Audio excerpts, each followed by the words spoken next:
Nomo, Neter, Baya. We seek refuge and pay homage to the Supreme, Most High Creator, whom ordains and conducts all that exists and non-exists. Libation. That's it.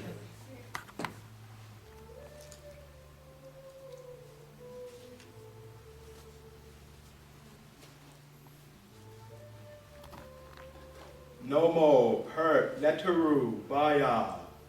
We seek refuge and pay homage to the company of our ancestors who manifest the principles of the divine laws and virtues and attributes of the Supreme Most High Creator. Libation. That's it.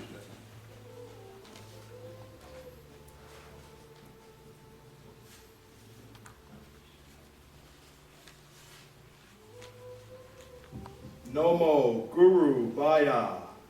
We seek refuge and pay homage to the gurus, saints, Sufis, and spiritual masters from time memorial, whom from their immense love of the Dharma and humanity, which made great, tremendous sacrifices on our behalf for the sake of self and God realization in this lifetime. Libation. That's it.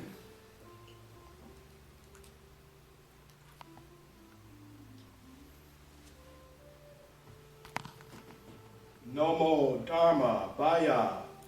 We seek refuge in the teachings of the great realizers, Buddhas, spiritual masters, and adepts from time memorial, and be as retainers of the gift of grace. Libation. That's it.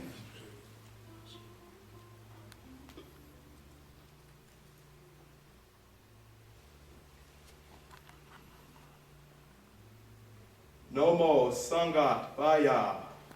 We seek refuge and pay homage to all of our spiritual communities across all time and space, which give us the impetus, strength, and the courage and the help needed for the sake of God and self-realization in this lifetime, not just for our sake, but for the sake of all sentient beings.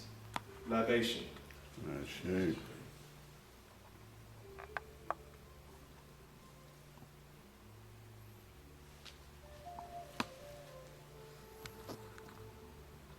Nefermer, Hotep, Ma'at, Seba, Bhagwan, Afrika, which give us all the inspiration and the help needed for the sake of self and God realization. Guru Mojaba, Ibae, Ibae, Ashe, Hotep.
Homage and prostration to Sadguru, who is Brahman and the giver of supreme bliss, who is Satpurush, the embodiment of pure consciousness itself, one without a second, vaster than the sky, infinite, eternal, beyond all time, space, and causality, beyond the three gunas and their modification, the dispeller of darkness and the bestower of light, the supreme preceptor and incarnation of divine grace. Namo Guru Baya.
Don't cease,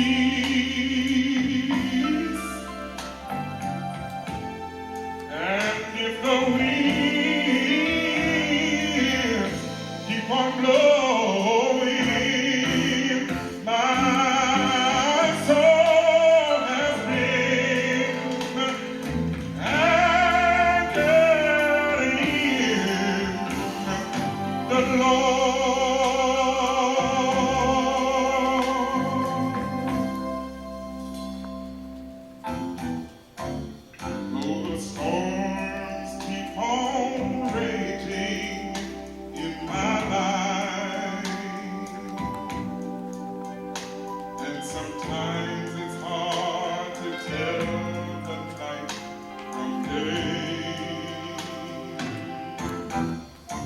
Still that hope that lies within is reassured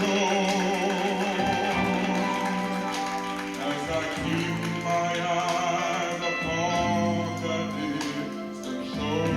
I know He'll lead me safely to that blessed place He has prepared.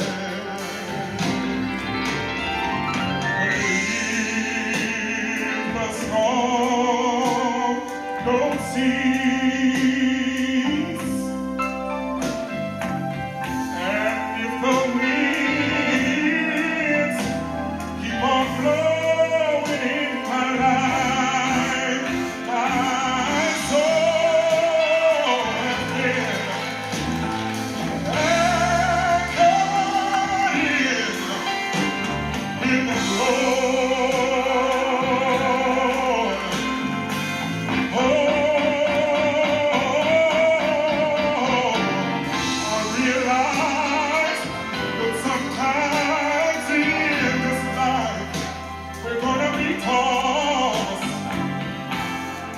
Waves and the currents that seem so fierce, but if the word of God I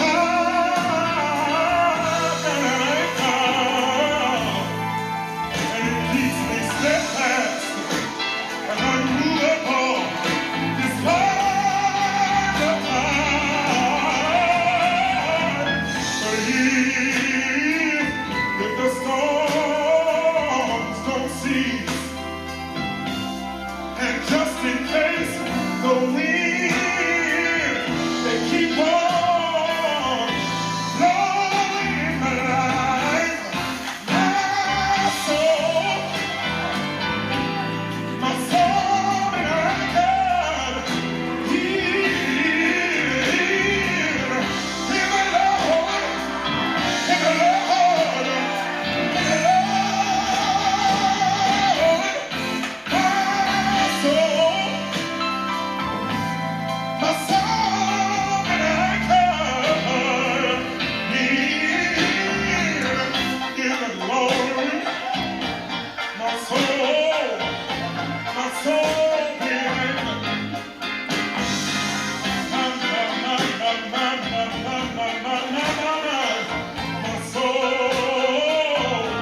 So that particular Shabbat sums up in a few minutes the very essence of what is called Bhakti Yoga. We've been looking into the various different means and methods associated with self and God realization. And of those means and methods, Bhakti Marg, or Bhakti Yoga, or the way of love for God, has been held as the preeminent means by which one is able to union with that which one calls God.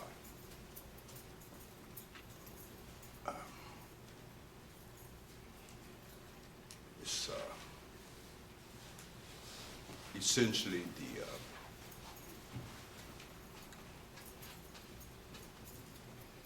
redirecting of all of one's emotions, one's hope, and the refuge of the Lord. Bhakti Marga, Bhakti Yoga, is the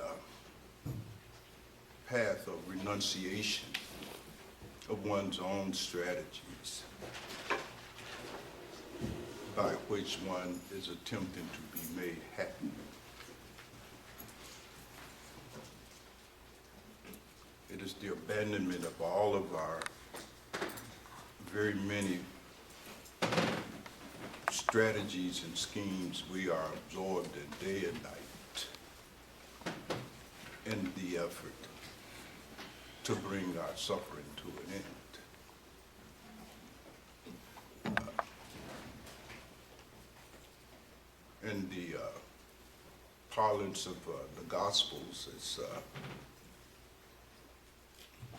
coming unto Jesus and laying our burden down and being given rest as a result of that. I'm reminded of a Sufi story that speaks of a particular occasion when the Lord is having his lunch. And in the midst of his lunch, his devotee noticed him becoming a little distracted. And then suddenly the Lord rose from his great seat and grabbed his stick and went out the door.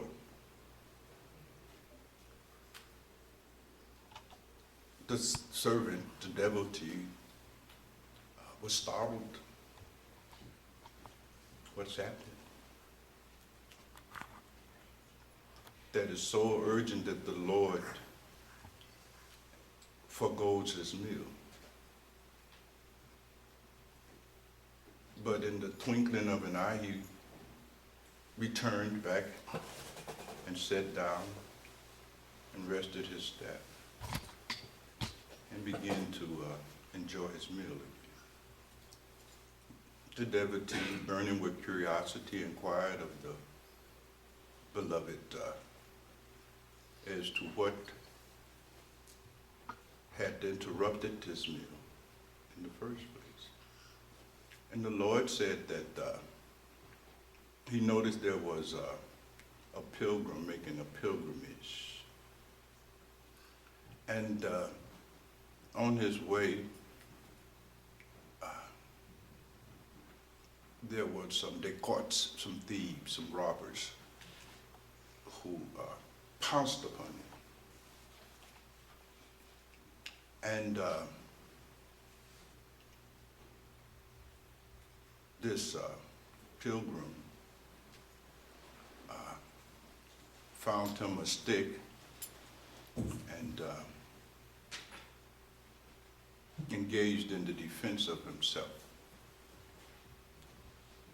And so the Lord said, when I saw that, he chose to save himself. I came back here and enjoyed the rest of my meal.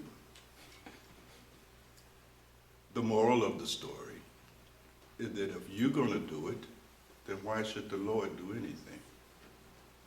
Go ahead. Follow your strategy. And so the devotee asked, well, beloved, what happened to this pilgrim? Was he successful? The Lord said, oh no, he got his ass whooped and robbed. Well, this is our condition fundamentally.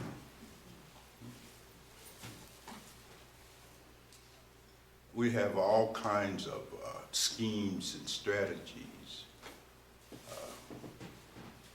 and a way of thinking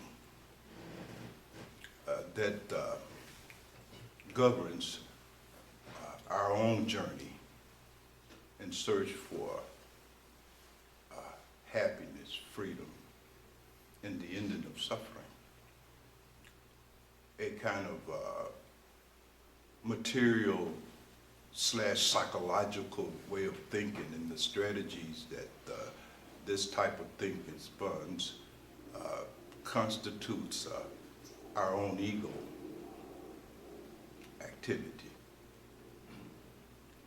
And as long as we are anchored in our own thinking, our own strategies, see, then the Lord lets you have the consequences of that. Bhakti yoga is a transformation of the way you think. And it is more than anything else a surrender and a kind of dependency upon the grace, mercy, and the protection of the Lord, you see.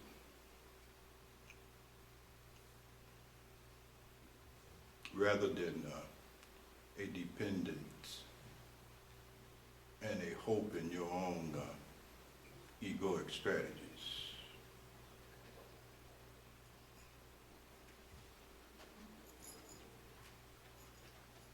Bhakti yoga is to be anchored in the Dhamma.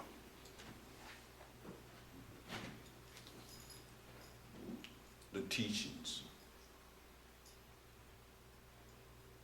on the reality of your condition.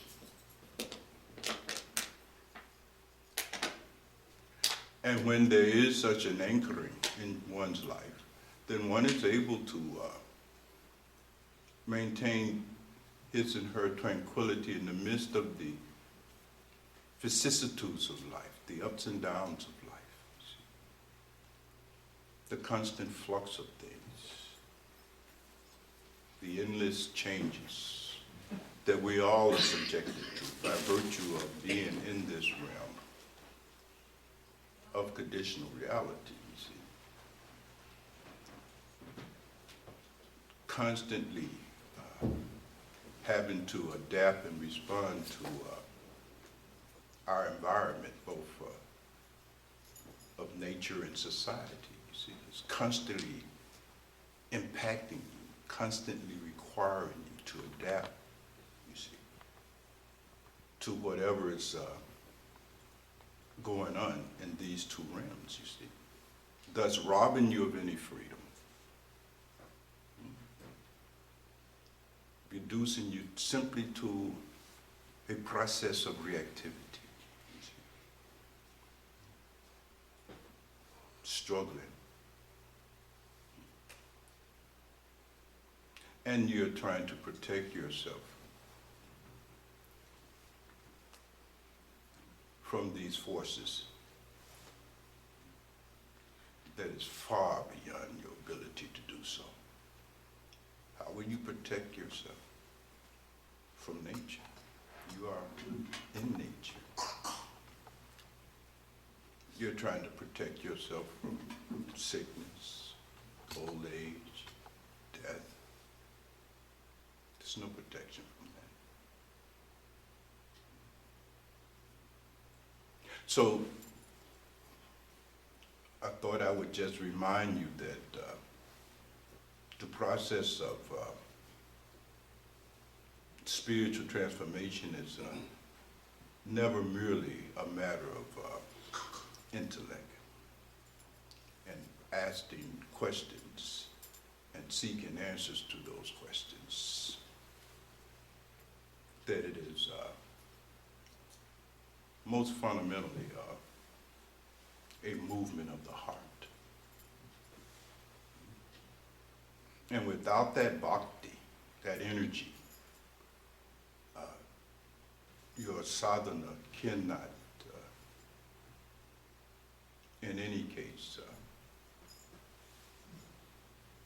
become great.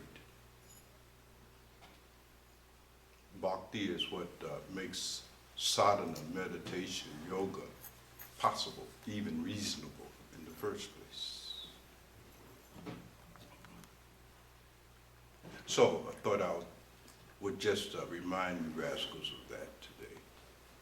But of course, I'm here to serve you, so you're most welcome to suggest any particular topic or subject you would like to consider.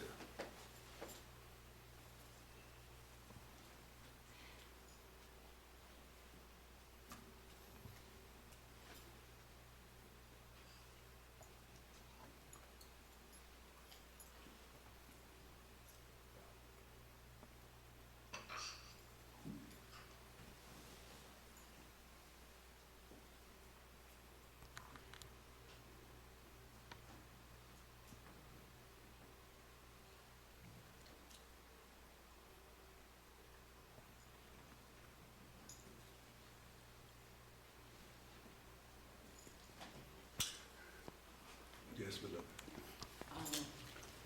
I'm reading some of the Buddhist literature right now, and part of the Buddhist literature, they talk about the heart treasure of the enlightened ones, and they say that it's the practice, the view, and action. I've read a little bit about it. I'm sure you probably are very familiar with it, and I wanted to know if you could say a little something on that. Because they talk about, if you know what the view is, that you should practice it. It's a continual practice of the view. Yes.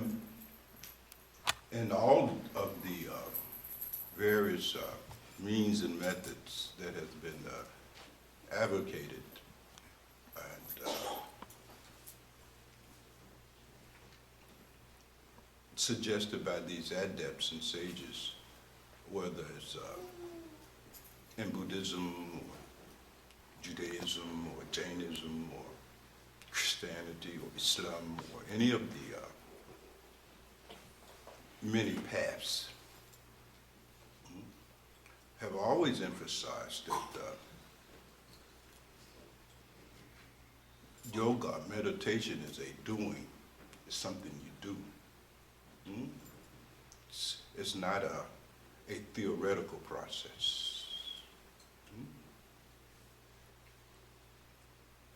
Although, of course, it does involve the use of your buddhi, your intellect. It uses the whole of the human being. Everything about a human being, you see, the body, the emotions, the mind, memory, so forth and so on. All of these are parts of a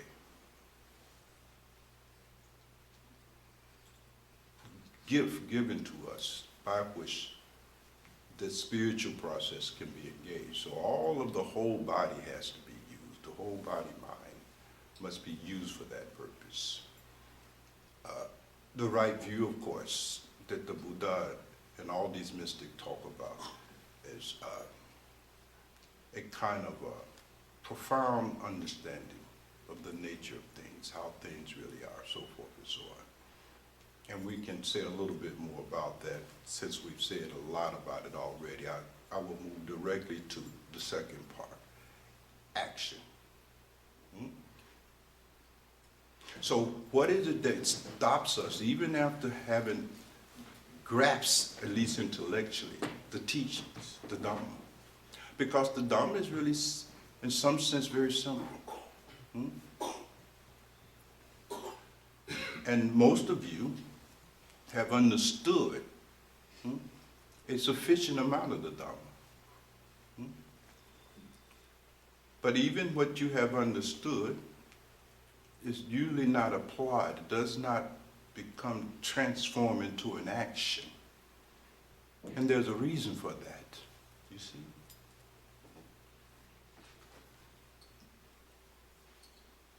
Now, it would take us the rest of this day and many other days to explore all of those reasons. But certainly, at the core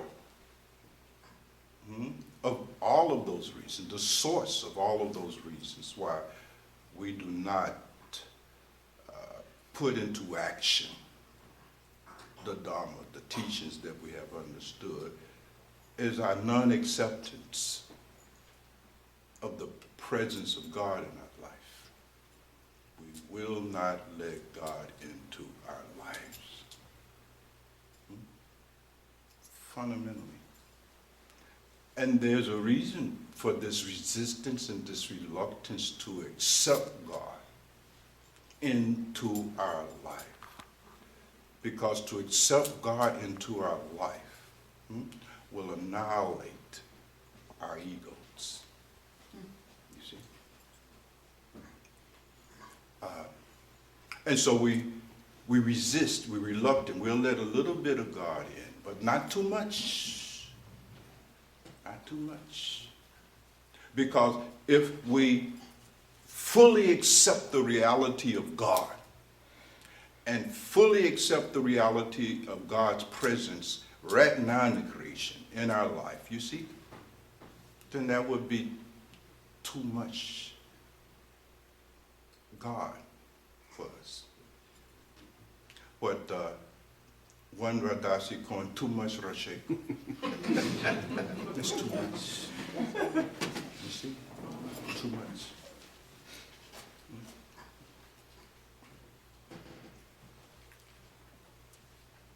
We're not prepared, you see, to let God in. As the old folks say, have your way, Lord, have your way. We're not ready to let the Lord have his way.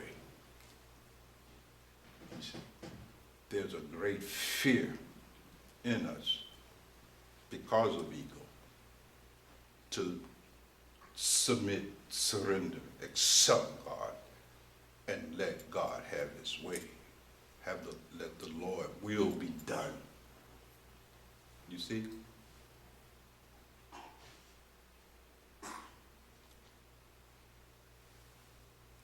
It is said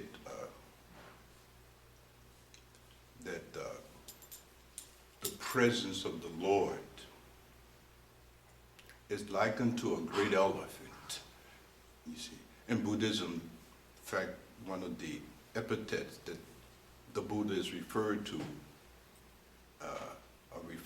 as is the great elephant.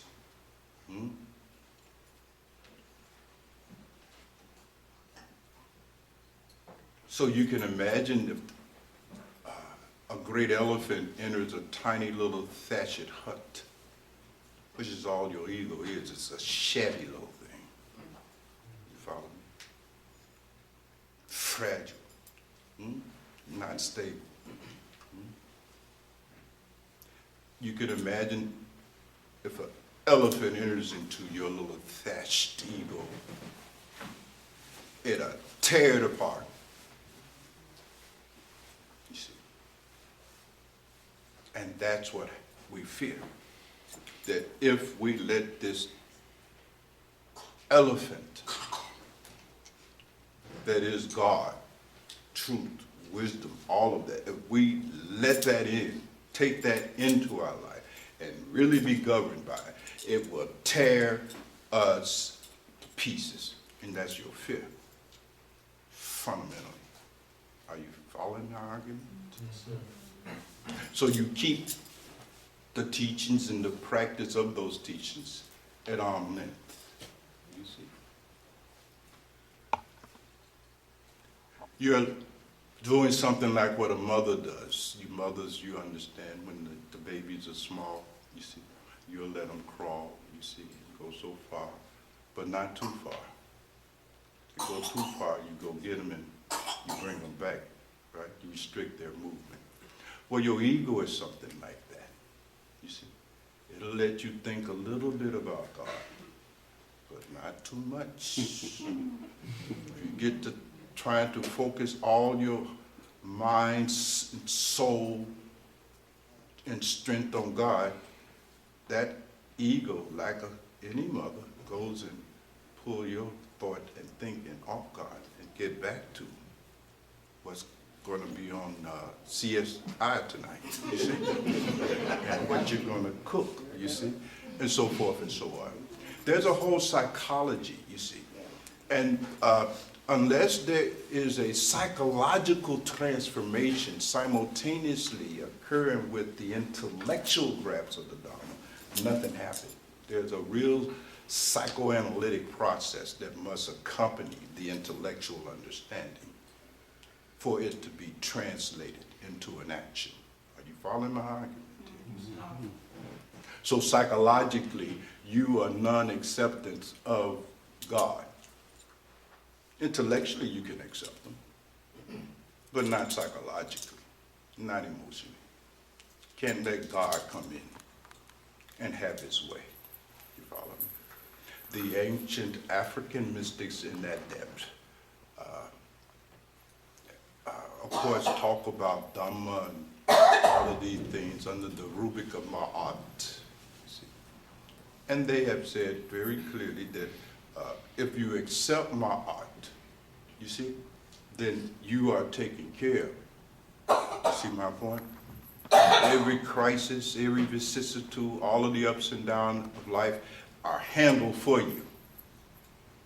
You follow me? They're handled for you, you see. Thing called grace, you know what I mean? It's there. Grace got your back. You follow me? The lights go off and you bump into somebody that owed you money from a crap game you was in when you were 13. You see?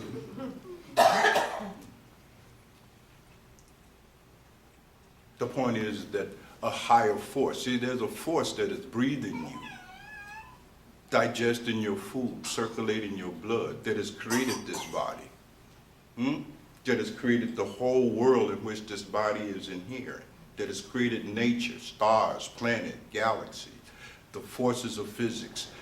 There is something that has created that, you see. That's what will take care of you.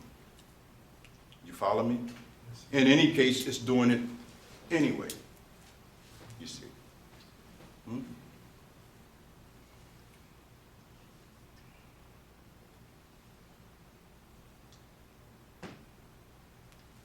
So there must be this kind of a heartfelt receptivity and invitation and request for God to have his way with you.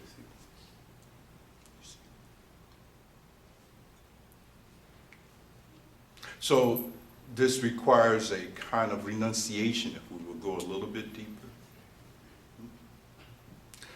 You've been reading about the process of the abhyasa of Avada Vedanta, the actual yoga of knowledge and so forth.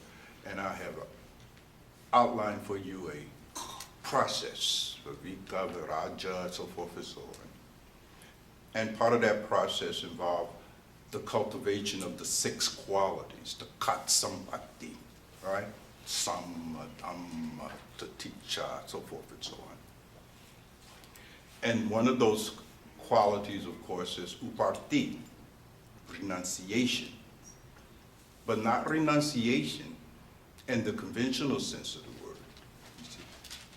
That renunciation in the spiritual sense of the word is related to you making room for God in your life and in yourself. You see? Like a guest comes to your house, you make a room for them. You put clean sheets on the bed and towels and so forth out for this person. You make a place for them, you see. You make a place for God to stand in you. You follow me? That's the first order of business, you see. You make room for the Lord, you see. This is accomplished through uparti, renunciation. Renunciation of what? Not your family, not your job, not your material possession. The renunciation of everything in you that is anti-God, anti-Christ. That must be renounced to make room. Are you following me? So the cultivation of the katsampatis, these qualities, these virtues, you see, is just making room, you see. There's so much in you that is anti-God, isn't it? Your anger, your lust, your pride, your greed, so forth, all that is anti-God, isn't it? You're so full of that, there's no room. You see? And again, of course, the fear that if God comes and imposes it upon you, then you have to throw out your anger, you're going to have to throw out your greed, and you're very much attached to all of that. Are you following me? So there can be, therefore, the right view in the sense of the intellectual understanding. But that will not necessarily translate into the actions, you see, unless there's this bhakti phenomena, this opening and inviting and letting God into your life, you see. We have an excellent example of this kind of process in the life of Jesus and all these mystics, you see, these great mystics. Jesus hanging on the cross said, "Let thy will be done." You see, if the death of this body is required for you to be in me, and then let this body die. You see. So this is not an easy process necessarily. This is not for the faint-of-hearted person. You see, this transformation of a ego-bound, crazed individual into a God-man or a goddess, that's not a small affair. It's a great affair. You see.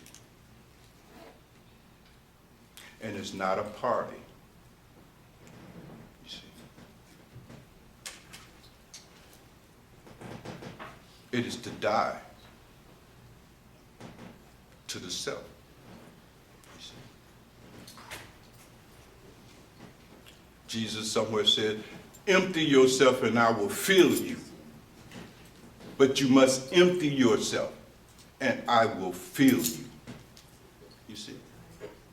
That's God's proposition. Empty yourself and I will fill you.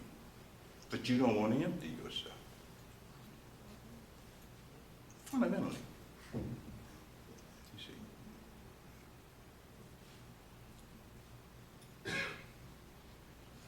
You don't want to not only empty yourself in a gross materialistic type of way, you see, but in none of the other dimensions of your being, emotionally, intellectually. You see, You want to go on thinking the way you think. The way you think has got to be set aside. This is the problem again. You see? We come to the guru, you follow me? And in normal days or ancient times or in the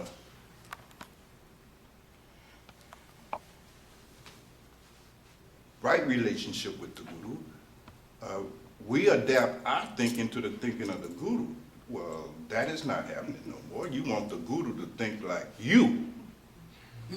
And when the guru refuses to think like you got a problem with the guru too.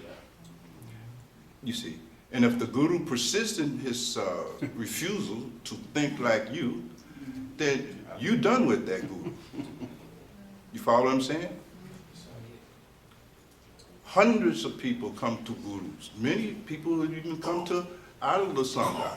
And the moment I refuse to think like them, then they got issue with me. That's the basis of their anger. You follow me? Because they were thinking, well, so-and-so act this way, Bhagwan. I think you should speak to them. I don't think like you. You follow what I'm saying? I think Bhagwan should have really got in their ass. You know? That's how you think. I don't think like that. And then there's a problem. Yes, sir. There's a problem. You see? Someone has insulted you and you asked the guru to participate in your feelings of rage, join with you in a vendetta. But the guru doesn't think like that. The guru says, okay, well, there's an occasion for you to practice compassion, tolerance, patience. You know what I mean? And the disciple said, I didn't want to hear that shit. You know what I mean?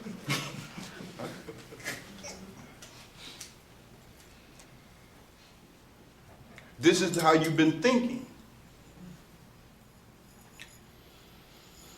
And so there is a prerequisite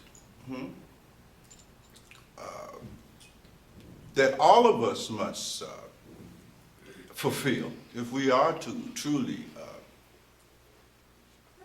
be helped by Guru to make room for the descent of God, the Shakti Bhakti, which is you got to change the way you've been thinking. You follow? And that's a psychological process.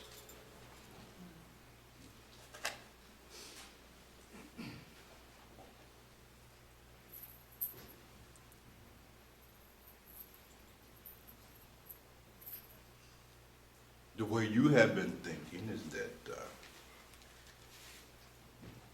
happiness is an intrinsic quality in things.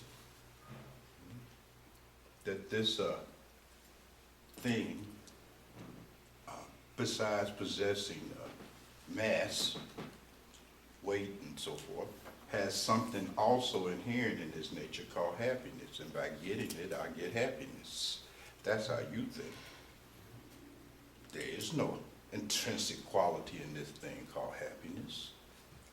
There's no intrinsic quality of happiness in anything you're trying to get. But your thinking is that things have happiness in them. Things contain happiness. Are you following me? Yeah. That's how you think. As we go a little deeper into this here, am I boring you all with this? Because I don't want to mess with the way you think.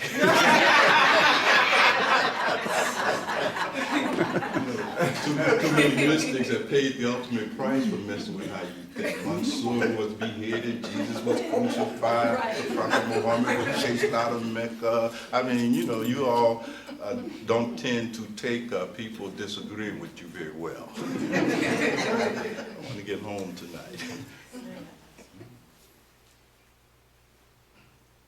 So you have this whole historical and habitual way of thinking about how to be happy. And your way of thinking about the task of happiness is completely opposite of the way the mystics think. And therein lies the clash. You have desires. The way you think is a reflection of your desires. Have you ever thought about it?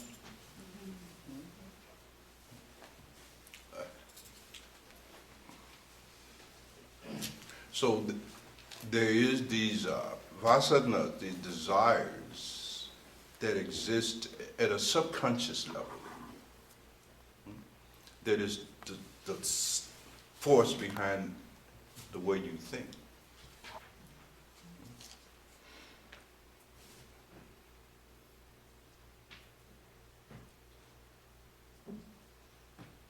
You tend to desire that which you feel is missing in yourself.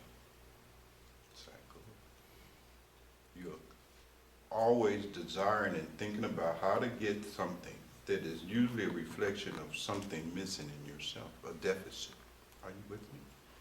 You're always thinking about money because you don't, have no money.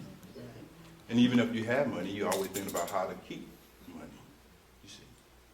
Security, those kinds of things. So it gets very, very deep.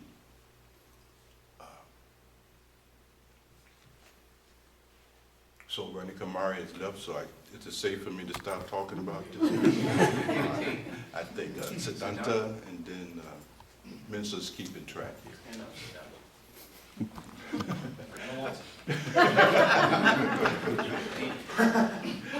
Yes, beloved.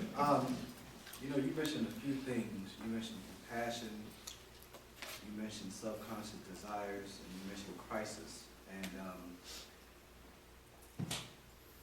what I have come to realize as time has gone on is, so in practice, when you get mindfulness, and sometimes the desires can come up and become more conscious, and you actually become aware of the desire. And what I've come to realize is that I have certain desires that have come up consciously. I've also tried to practice being compassionate. But what I have realized is that that crisis that you talk about at times comes when being compassionate, in my case, would directly conflict with a desire. And in that case, I will intentionally restrict a real concrete opportunity to be compassionate in order to have a desire fulfilled. And to not let the presence of God come into me when there's an opportunity to do that, because that crisis arises and it's very real. So I'm aware of that and trying to practice, but you mentioned 2 or 3 things that all tied in together in my experience. And I've been witness that that is the case. And it's a very real thing. And so thankfully I'm still alive to have an opportunity to continue to practice being compassionate, as you have said before, just for goodness sake, and not always when it would interfere with my desire.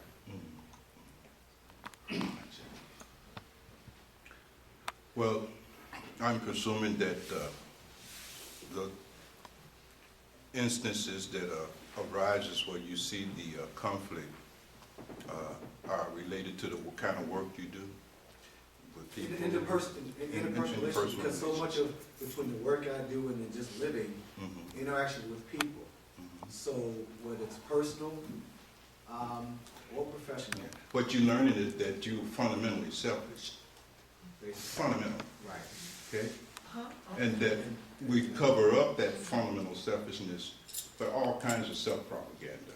But scratch a little bit, and what you really are emerges. in the egoic condition, everything that you do, even the so-called good, for goodness sake, fundamentally, is still selfish. You do it for yourself. And that always shows up when you feel that you've done all this good for nothing. One of the things I have observed, particularly about clinicians and social workers, is that they always wind up in a state of despair because their motive for doing good deeds and so forth and so on is for self-aggrandizement. See, it's purpose to fulfill another desire. You see, so I need to say something a little bit more about the subterranean desires sitting beneath the threshold of your conscious mind and thinking, you see, because that's what's operating. So there are fundamentally maybe 3 core desires that are just inherent in the human condition. One pertains to the physical dimension of our being. There is the desire for food. You see, there's hunger and there's thirst, and there's the desire for food and drink. Fundamental. Everybody's got that desire. You agree?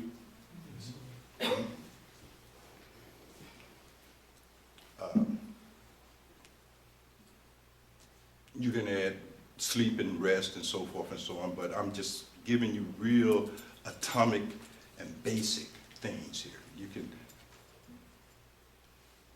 calculate out the derivatives on your own. So at the physical level of your being, there is this desire for food and drink to protect the body from hunger and thirst, because the body must survive. Are you with me? You see?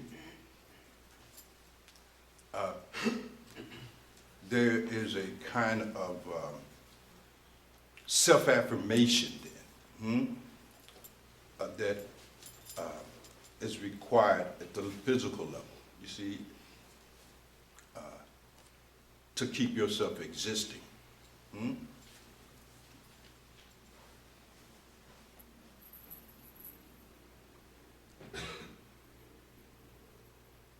And then there are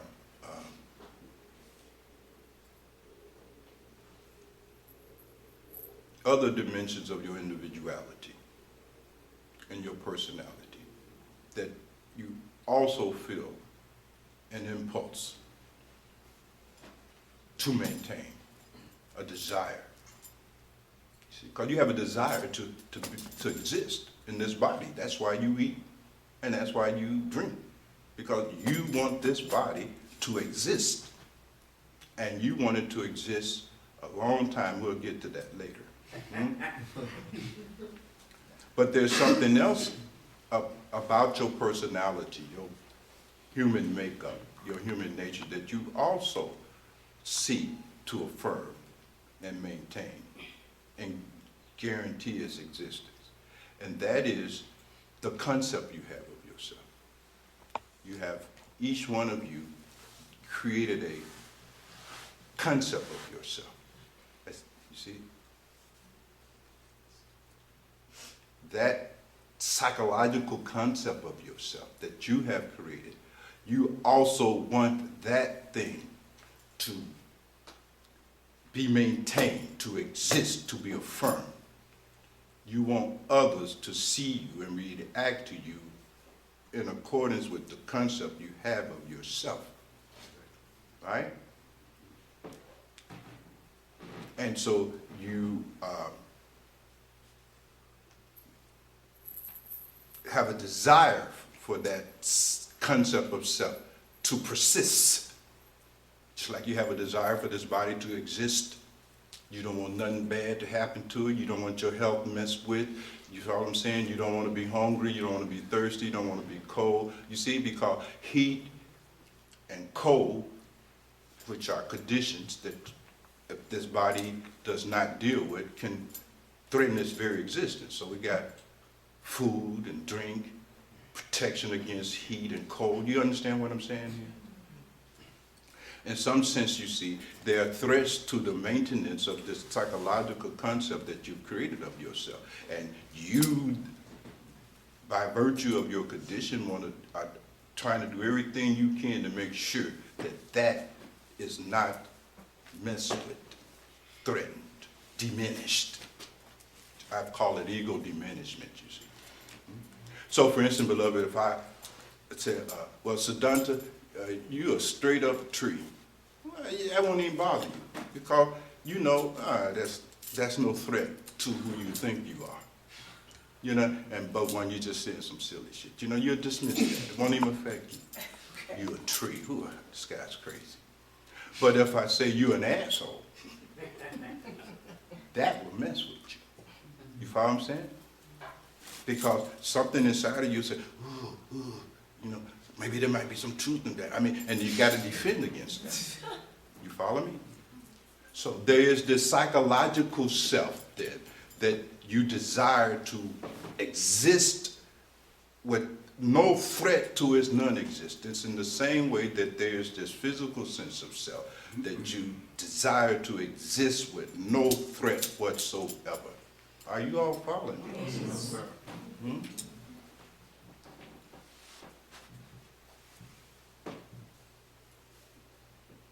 Now there's a few more desires. Hmm? Because first, I've talked to you about the spatial aspect of it, you see. You want this body and this psychological sense of self to exist in this space, but you want it to exist in abundance. So, again, food, drink, protection from heat and cold, that gets you basic individual existence 101. But you want more than that, you see? So you want to add to that. You want to expand it. Are you with me? You want to expand it, right? So I need some money, house, cars, blah, blah, blah. You know, you can run down that whole list. All of that is to build a fortress. You know what I mean? It's not enough for me just to exist as a body. I got to have more stuff connected to this thing. You want to expand your physiology as far as you can. If you could, you want to own the world. Follow me? Yeah. Is that about right? Yeah. Yes, sir. Yeah. And the same is the case with the psychological sense of self, that you also want to exist, but you want it to exist on a big scale too. You follow me? You want fame, you want recognition. So you'll find, along with your psychological concept of self, there's the impulse to be respected. Is that about right? The impulse to be respected and recognized, you see, by as many people as possible. You see my point? So you want to expand all of that. You follow me? You want to expand it all. It's not enough to have some food and drink for the day. I want to have food and drink forever. Right? Stack it up. You know what I mean? Right? You understand what I'm saying? I want to expand that thing. Yes. I want lots of it. And of course, I've already hinted to the temporal aspect of it, and you want it to last forever. You see, you really want this physical sense of self, not only to be sustained on as large of a scale as possible, but you want it to remain existent forever. But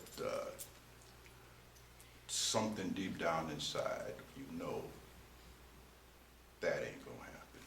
So this becomes a problem, because there is the desire for the eternal and immortal existence of this body. How most of us solve that is we have some kids, you see. So now my kids become an extension of my body, and the more I make, the more I'm existing forever. You see? Right. That's going on very unconsciously. Are you with me? But Yeah, that's what the drive is. See, have me a family. Give me some kids. Yeah, I understand, you see. And so that a part of me always will be here that will never die. And I shall live forever. And my children, and my grandchildren, and their children, children, children, children, children, forever. And so therefore we spend a lot of time and energy to try to pull that off, you see.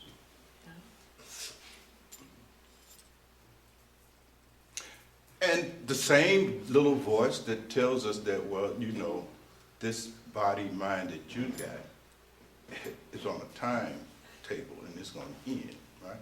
It also tells you that this psychological sense of yourself that you want everybody to recognize and respect is also limited because it's tied in with this body, right? So you know the self that you are is headed for Baroque somewhere, along with the body. But you still have the same desire. You not only want to be recognized and respected and praised during the lifetime of this body, you want to be recognized and praised forever. Oh my God. For all times. You want your name on the lips of all mankind to the end of time. That's how we roll.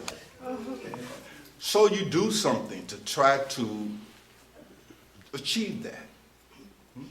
So you can turn to philanthropy, you know what I mean? I'll build a wing to a hospital, you know, the Bhagwan cancer wing, you know, and here's $20 million forever. I give you $20 million, that'll fund you for the next 300 years, you know, keep my name up in the minds of people.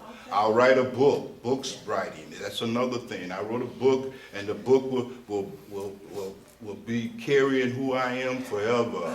I mean, fame. You follow me? Becomes the effort to extend the existence of your psychological self forever. And you could begin to see all of this as foolish, but this is how this goes, you see.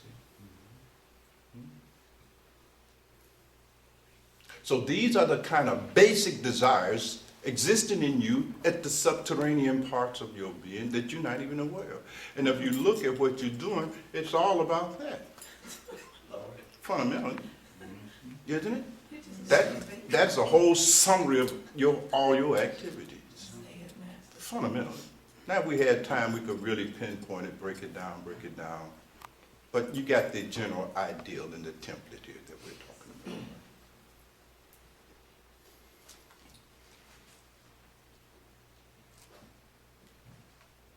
And then, of course, there's the desire to be free. The desire to be free. Because this nature of your human existence is such that you are always imposed upon by the environment, nature. See? Right? Now, you want to go outside today in your bikini, but you can't, because why? Nature was not cooperating. Nature done made it cold outside. So, but you want to go, you see, to the beach. You follow me? Or something like that. Are you with me? Just think about all the kinds of desires you have to suppress because the weather won't cooperate. Be it hot, cold, etc., etc. All of that is a restriction on your freedom. You follow me? And then you live within a human environment as well. Society limits your freedom just like nature limits your freedom, right? So you go home, and it's just some stuff you can't say to your wife. You want to see it. Things you want to do, but you can't do. You know, you want to say some things to your husband, do some things to your husband, but you can't do them. You see my point? This inability to fulfill your desires, you see, to do what you want to do, this restraint and restriction on that, unfulfilled desire, manifests itself at the subterranean levels of your mind in the form of grief. Whenever you can't fulfill the desire, there's grief. Haven't you noticed? And you stuff it, right? You really wanted to tell that little SOB something, but you can't. Because that little SOB is your boss, right? So that desire can't be fulfilled. That act cannot be freely done, and it gets stuffed. And that becomes more grief. So 99% of your time is spent, I shouldn't say maybe not 99, because you do go to sleep, but then it's the dream world, and dream people, you still got the same old thing. But there is a moment of deep, dreamless sleep, sasuti, when you're free from the restrictions of nature and society, both at the waking and dream state, and you have peace, freedom. That's what freedom feels like. But back to our example here. In your ordinary working condition, you see, almost all of that time is spent not being free.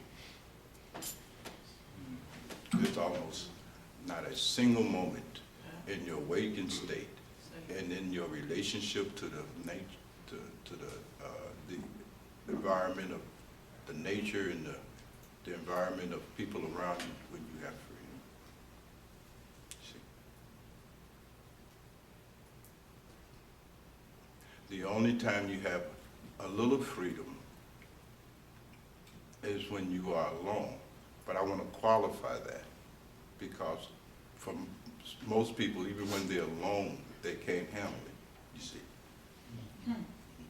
So what I mean by alone, in this sense, is that when you're away from people, then you're free to be yourself. See, so therefore, the self that you are in your private moments is entirely different from the self you are in the public. Totally. The self you are sitting on the can is totally different from the self sitting here. That's right. Completely. All right? And very often in those private moments when you can get away from people, you get a chance to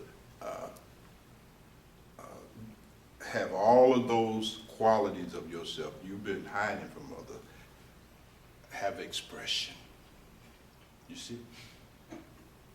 And you can cuss, you can drink, you can, do all kinds of things that you otherwise couldn't do because somebody might see it, you see.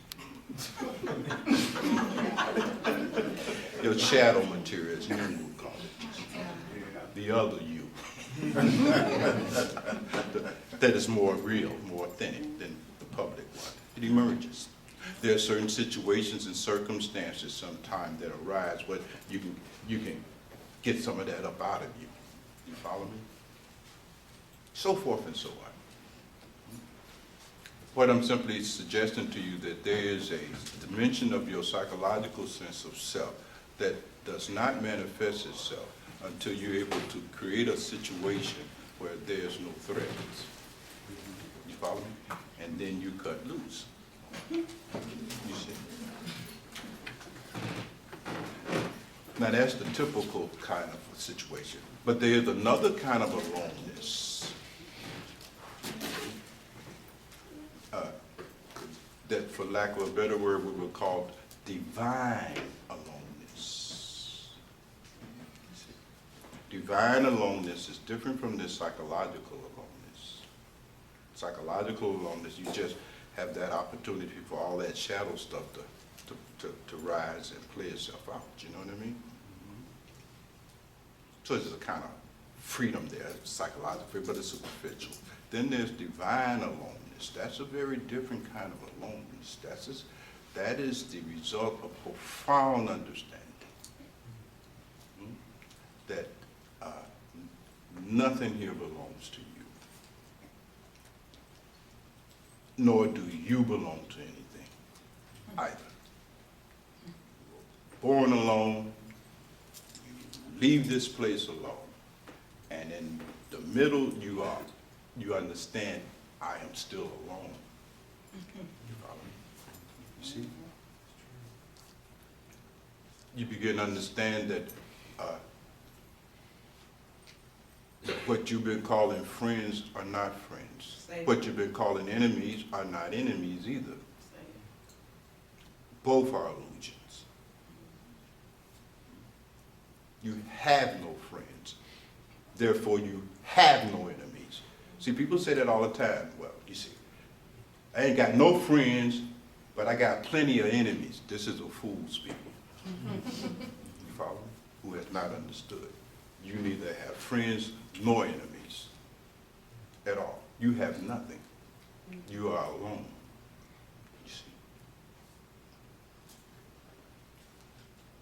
This is the same kind of aloneness that characterized the condition, if you can call it a condition, of God prior to the creation. Before anything was created, God was what? Alone. And when you are able to reach this level of divine aloneness, you have reached the same place where God is at. You see. Plotinus says that the spiritual journey is the flight of the alone to the alone. Very interesting.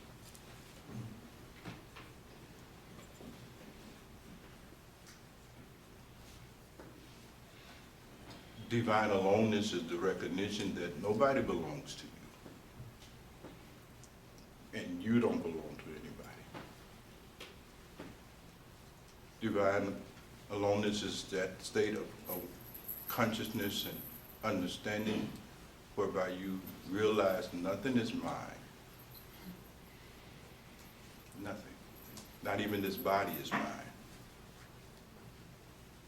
You keep saying, my body. This is not your body. This body belongs to nature. You see? You say myself in the psychological sense, this ego self, that too doesn't belong to you. This has got better. This is deep. You see?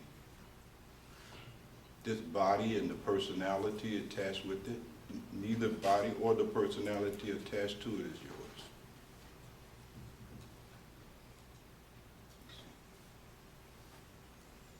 This becomes your experience when you are able to transport your subjectivity from the imprisonment in this body. You see, you tend to think that consciousness is limited to this body. That's not true. The nature of consciousness is that it is pervasive. You see, it's not a limited thing. You see, it's like imagine a jar sitting here, cap on it. There's space in the jar, right? There's also space outside the jar, right? Is the space in the jar and the space outside the jar different? No. But that space that is in the jar, when it becomes identified with the jar, it'll think that the jar is the whole of its circumference. Is that about right? Now realize you are space. You are infinite. You are everywhere. You are omnipresent. That's the nature of consciousness. It is omnipotent. It is everywhere. But out of ignorance, you confine consciousness, your consciousness, to just existing in this body, this jar. But if you are able to transport, liberate your consciousness from this jar and restore it to its pervasive nature, you see, then you no longer will be attached to that jar. You will understand. You're not the jar. You follow me? You never was the jar. So there is, through meditation, the ability to objectify the body and see this body just like you see anybody else's body from a distance. And when you're able to objectify this body and see it from a distance, then you cease to be attached to it. There is no other means by which you will break your attachment to it. You can't think yourself out of that. You follow?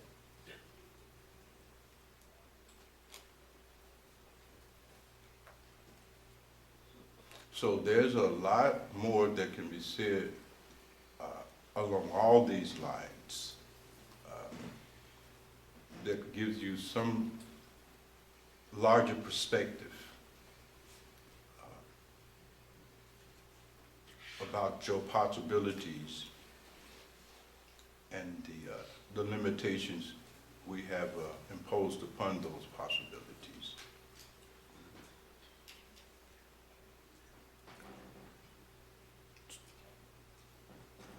So,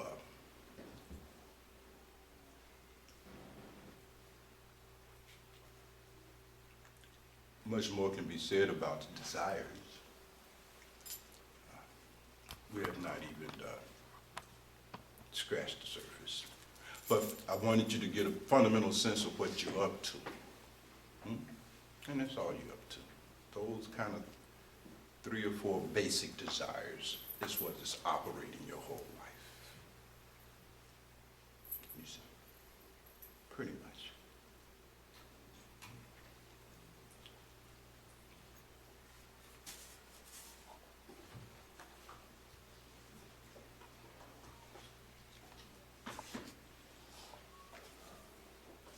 There's another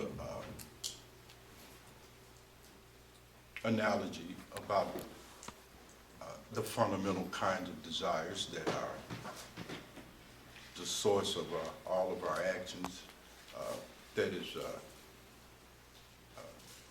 related to the 5 senses. Those of you who have read a little bit of the Afrika Gita and other literatures know that for each of our 5 senses there are 5 respective objects. The object of the sense of sight is form. The object of the sense of hearing is sound. The object of the sense of smell is an odor, so forth and so on. And that the relationship between the senses and their objects is an attraction that is automatic. The eye desires to see that form that is pleasing. The ear and hearing desires to hear that sound that is melodious. You follow me? That the senses are seeking joy by making contact with their respective objects.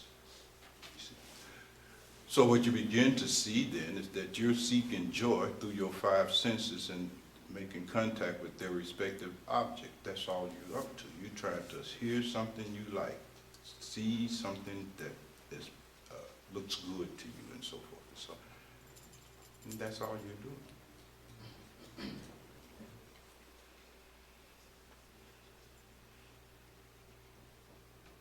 All that being done under the presumption that the objects of the senses possess some intrinsic quality called joy, called happiness. You see, if you put this thing under a microscope, you're not going to find anything called happiness. You'll find some molecules and so forth and so on. You put electrons, but you ain't going to find nothing that called happiness here in this thing.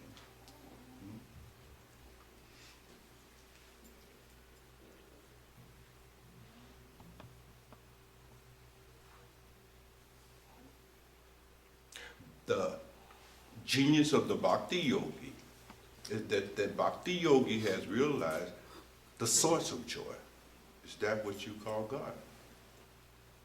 And it goes for that. That's joy. I mean, even if we grant the argument that maybe these things can have some kind of reflective joy in them, where did that joy in this thing come from? Must be a source, right? these are little things. You know what I mean? Pastor Bhagwan said, this is little stuff. You all involved in little stuff, trivial stuff. Go get the real deal. So if it's joy you're looking for, you should become a seeker of God. Because that's the source of the real deal. All right, you all getting bored. Some people sleep. I know this is Super Bowl holiday, so I gotta let these men out of here. Y'all got tailgating to do, man. Beer to be purchased. Snacks to be purchased, right? So I want to mess with y'all too much. Minister, who's left for the rotation? I tried. Yes, that's it. Okay, my question is, can you give us a small, kind of like definition or example of happiness, or like an example of, let's say, how it feels? Because like you was giving the example about the bottle, I tend to take those stuff for joy. So I don't know what the real thing is or feels like or should be. I'm kind of stuck on the little things. You have to do the meditation and make access to that source and experience it. There is no other way to know it. It just isn't. You follow?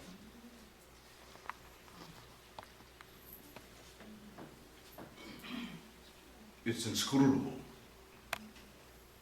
You follow? You cannot even wrap your mind around it.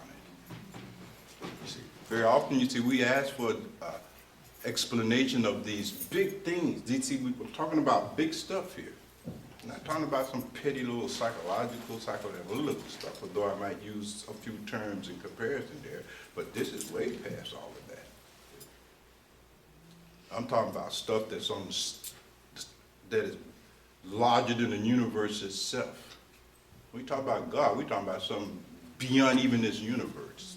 Are you following my argument?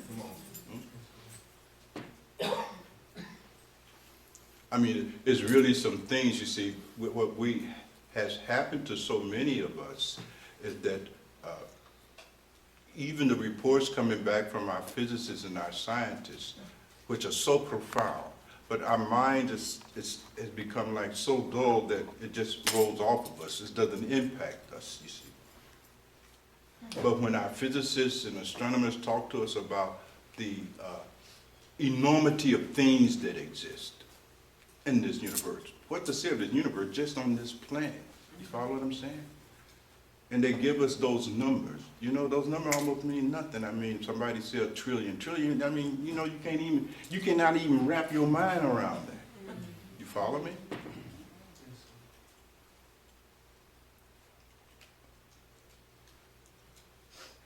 So when we talk about these kinds of things, ananda, real happiness, and so forth, this is big. It's big, you know. It's hard for your mind to even grasp this thing. You look up in the sky, you see a little flashing light, right? You see. But that star is billions of miles away. You can't even comprehend that thing. You follow me? I mean, we look at the sun up in the sky, right? In our galaxy. And you know how many millions of miles away from Earth it is, you know what I mean? And so forth and so on. But it takes 8 minutes to travel in light speed. I mean, you cannot even imagine. I mean, how do you wrap this around your mind? If you could, it's an awful impact it'll have. Awful, not in a negative sense, but you will be filled with awe. You see? It is awful in its dimensions. You follow me? I mean, Biologists are telling us that they have cataloged thus far about 8.5 million different species of life just on planet Earth. And they said they're just beginning to scratch the surface. 8 million. You can't even compute. All of those species could have been you. You follow me? So just the number of things that exist in the world and all of these things, you see, we just can't comprehend them. They're inscrutable. Some astronomers calculate, they said that the nearest star to the sun is, what is it, I believe 1,000 light years away, something like that. I don't even remember, but I know it's a vast number. They used an example that said that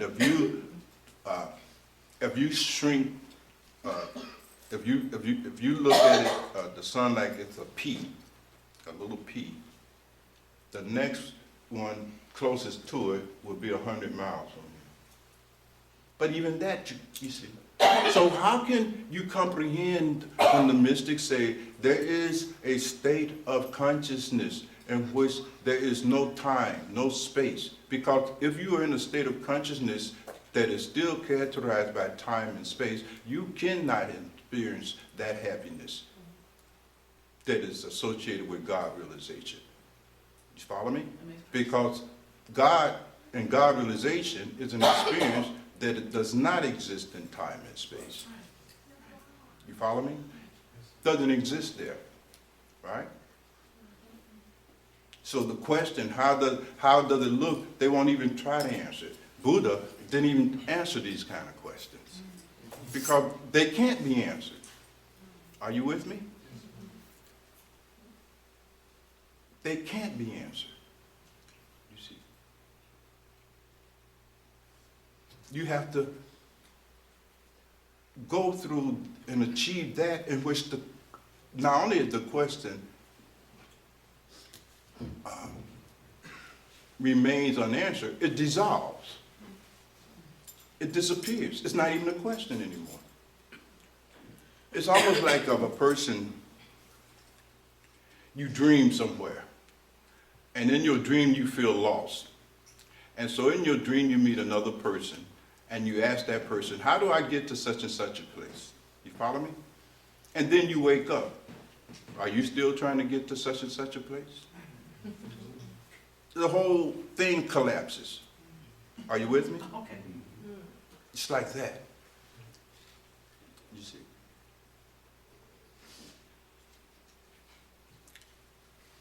So what you're trying to do, you're trying to have that experience without the awakening. Most of our question is, how does this work so that you think that you can co-opt that and bring it down into your little realm? That's not how that works.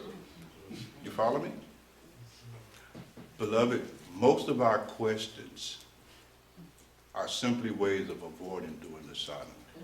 You try to make answers to theoretical questions substitute for enlightenment. That can't happen. That can't happen. See, utter waste of time. See, utter waste of time.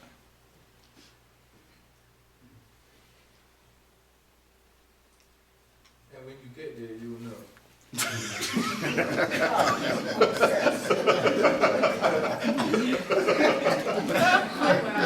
Yes, beloved.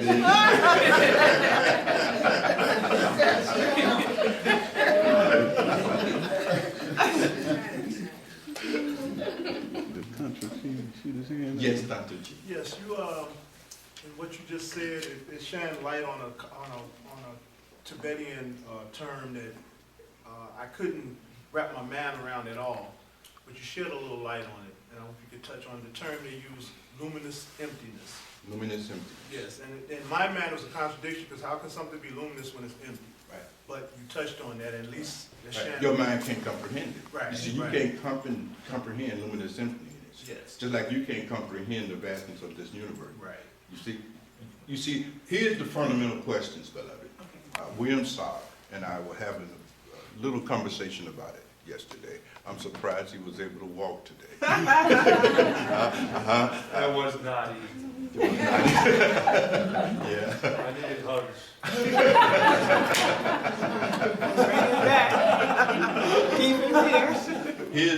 Here's the question that each of us eventually going to have to deal with.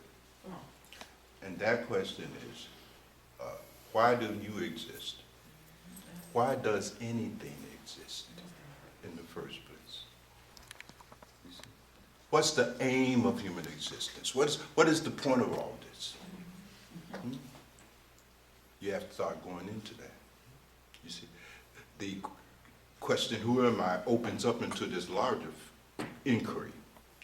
You see, because this is what you're trying to find an answer to, and all of the questions you are asking at the core of them, deep down underneath all that, you're trying to find out the answers about the nature of this existence. What is this thing about? Why does anything exist in the first place? Where did all this come from? What is this? You follow me? You're trying to be relieved of this fundamental bewilderment. Are you with me? You're trying to find answers to this thing. You see? Where is all this going?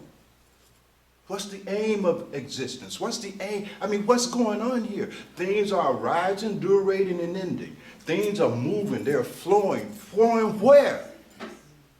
Where is everything going? The whole universe is moving. Moving where? You see? This is disturbing. You see? This is what must be considered.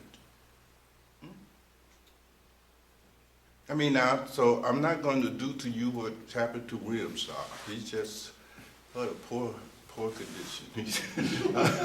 So you don't want to know this yet, right? This can mess you up a little bit, because this thing is, this is an elephant entering into a thatched hut, and if you're not prepared, it'll tear you to pieces. Most of the answers to the questions you're asking, you are asking them, and you don't know the answer because you're not ready for the answer. You couldn't handle it. Are you following me? What are you saying, Master? Say to me. What you saying? I'm saying that most of the answers to the questions you ask remain unknown to you because you're not even ready for the answers. When Arjuna on the battlefield of Kurukshetra, talking with Lord Krishna, asking Lord Krishna to show him his real form. Lord Krishna is avatar, you see? And Arjuna was saying, wait a minute, you look just like me. You just in this little body and stuff. And Krishna's saying, no, no, no, no. You see? You don't understand who I am. You see? I am the very Lord itself standing here in this little tiny body. And Arjuna said, no, that can't be. That can't be. His mind was full of doubt. You see? And Krishna said, watch this. And he blew himself up to a cosmic side. And Arjuna started screaming, turn back to your other foot, turn back to the other foot. That elephant enters a hut, and it will tear the hut to pieces. You follow me? You have to be ready for that. You follow me? And these deep considerations that you all visit in your cooler meetings is simply a poor attempt to try to get you ready for the answer to your questions. You see? Moving away from that to something more within your range of tolerance. And I'll get to you in 1 minute, beloved. Consider, most of you, how many of you in here feel that something will survive the death of your physical body? Show of hands. Something will survive. Yeah, that when you die, that something of you survived your death. That something survived death, that you want to go to heaven and that you don't want to go to heaven. But I mean, the point is that there is something that persists, right? Right. Once this body drops, right? Right. So, whatever that is, aren't you that now? Yes. What is that? Physical matter never dies. Think about it. That body that you associated with, that you call myself, the personality in it, with its biography, its history, who your mom and daddy was, that whole personality that you refer to as myself, which is a combination of your identification with the body and its autobiography. That ends, but you still believe something will exist Right.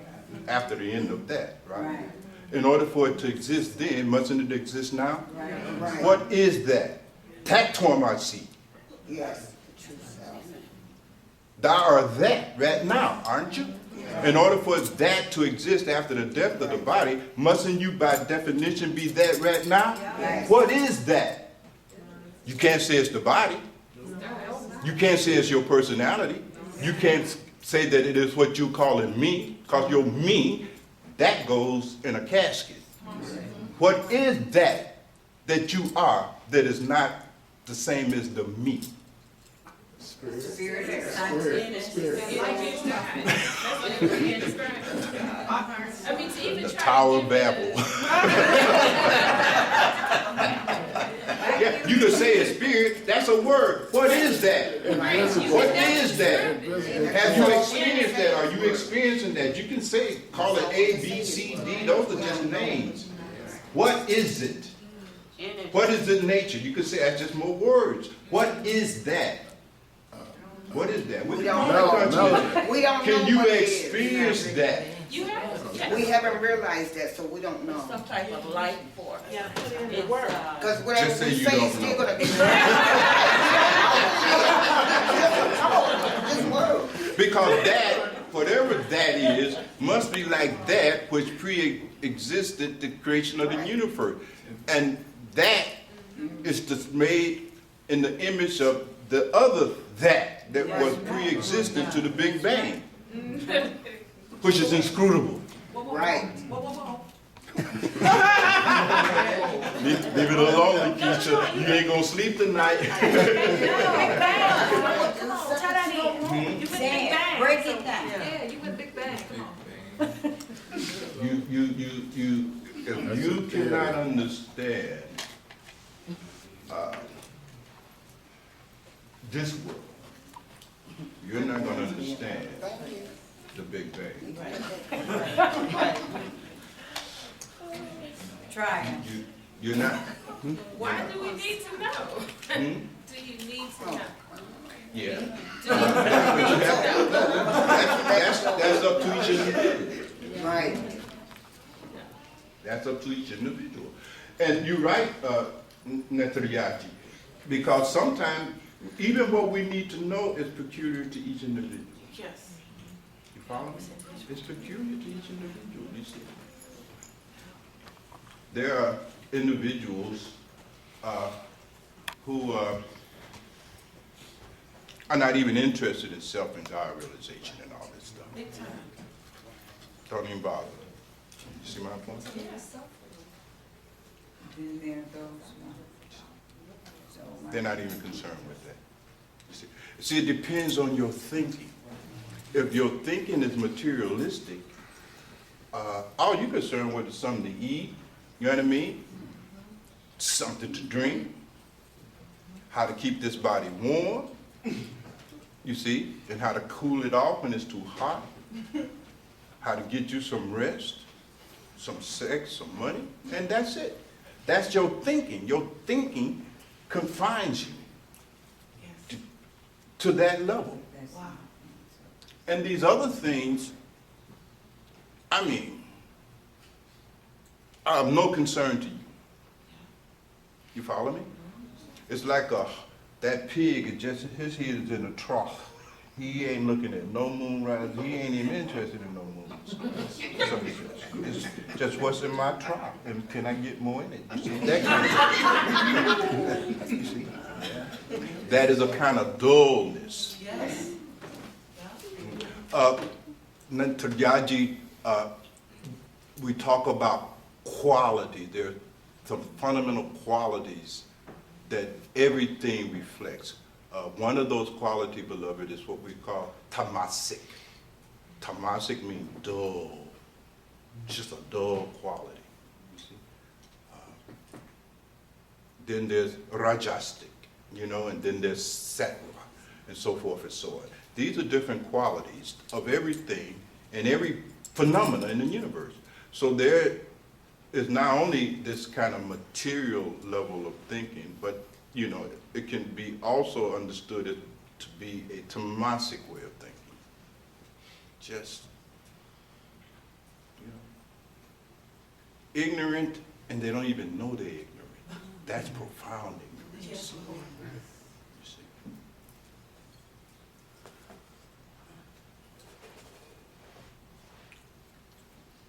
So it depends on our way of thinking, our view, our philosophy of life, our aim of life. You see. So even if I set aside all of that and remain committed to just this gross physical thinking. Okay, I'm trying to give me some food, give me some rest, give me some this, but then you're going to die. So what's the point? Really, what's the point? Yes. You're still going to die. All this is for what? What is all this going? What is the point of all of this here? I can't live forever. You follow me? I can't control nothing out here. I'm constantly at risk and threatened by the forces in nature and people. I got to worry about people robbing me, raping me, killing me, breaking in my house. I got to worry about hurricanes, flood. I mean, what is the point? And everything that I grab and put charged to my credit card, I can't take it nowhere. At the end of my life, this is all gone. So what have I lived for? What is the point? What's the aim? You got to get into what's the aim of your human existence. We ain't got to worry about other people. It's personal. What's the aim of your human existence? Is this all? Where is it going? Where are you being moved to? Because you're being moved. You're not outside of this process. You are in this process. So it's like you're flowing down a river, right? And this river is raging. Don't you want to know where this river carrying me? Because you can't get out of it. Woo! Rocket your flag. Where is this thing going? Where is the river flowing to? Where are you going? God's experience. Hmm? Here for God's experience. Well, well, I don't know. I mean, this is for you to reflect on, and so forth and so. But the point I'm making, beloved, is that this thing is deep. We gotta find this. You gotta make some kind of sense of this thing. Mm-hmm. We say God, but we don't even. What is God? Yeah, say that. Yeah. What is that? We know the word God, but what is God? Can you even know God? Because God is not an object that you can sit in front of you and ponder and study and observe. You can't do that. How would you observe the unobservable? See, we keep thinking we're going to know God like we know Paraji. It'll be a better experience, but I mean, that's not how this works. You see? God is not an object.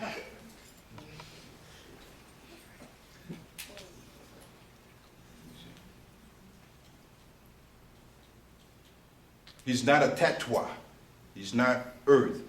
He's not water. He's not fire. He's not air. He's not ether. He's not space. He's not time.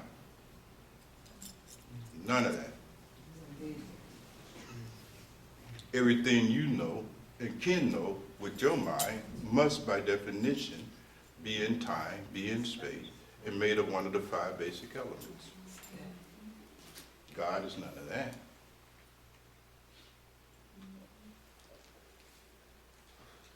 I mean, philosophers, theologians, seekers of truth have been dealing with this since the dawn of humanity. This is deep. You see. And you will start dealing with it. You will start getting serious as you get closer, because your turn is going to come. That's guaranteed. And you're going to lose everything that defines who you think you are. And you're going to find out the truth. Either you can find it out now or you're going to find it out later, but you're going to find out the truth. Because this is in nature, and this is coming to an end. And it's going to come to an end sooner than you think. So it's not something to play with. You see, it's not an entertainment. It's serious, serious, serious, serious stuff. Now, yes, Janice. I think She had a let her. Master G, I did something really simple, but was kind of tragic. Was Don Cornelius taking his life. I just wanted you to expound on a little bit. I mean, you've been talking all about it, I feel. Well, you about see, the suffering. yeah, and yes, why was someone that's the left. sorrow. You see, that's the sorrow. Everybody, you see, everybody's suffering. You see, that's the nature of the human condition. You see, the mystic says that what looks like worldly joy is simply masquerading pain. It's a masqueration of the pain. That's all that is, a masqueration, you see. The Hindu adept says, Savanam dukkam vavidya. You see? It's all sorrow. Sorrow. See? Because you're not complete. You can't complete. See, when you seek through your senses all of these things out here, what you're really seeking is for something to complete you. But nothing can complete you. This incompleteness is the stuff of which sorrow is made. There's something incomplete. There's a void, and no matter what you do, you see, it's not being filled and not being filled. And some people can't tolerate that, you see. So everybody's going to go out of here. There's only 4 ways. You're going to, like Don Cornelius, either you're going to commit suicide, or you're going to get murdered, or you're going to die in an accident, or you're going to die of old age in a natural cause. One of those 4 ways you go in, you don't know which one. But it's going to be one of those 4, you see. Now the saints have said that for those who are on the spiritual path, at least you can reduce it to 3. Okay, You can get murdered. That's possible, right? You don't wash your mouth, you get murdered, right? You can either die of old age and sickness or an accident. You can eliminate the suicide piece by following Dhamma, by understanding. You have not created no life, not even yours. You have no right to take any life, whether it's another person or your own. Your life is not yours. You have no right to destroy it. And the penalty you will pay after this body drop, you will be hung in the Preta realm. And you will pay a severe price because you have violated the law of the universe. You follow me? You ain't getting away with shit. You follow what I'm saying? That's a crime. And you will pay because you have no right to take your life or anybody else's life. You see? Period. Case closed. Every tradition, every wisdom tradition has said literally the same thing. No suicide and don't kill nobody. You don't have it, you ain't got it like that. You see? But your way of thinking, you see? If you got this kind of way of thinking that whereby you feel that by committing suicide, I'll be happy. See that kind of way of thinking? You're thinking completely the opposite of Jesus, or Buddha, or Mahavira. That way of thinking is what killed Don Cornelius. He was murdered by his way of thinking. Basically. Tragic, yes, you see. But there are millions of people like that. There's going to be some that's going to commit suicide tonight. Some are committing suicide as we speak. This is how this is, you see.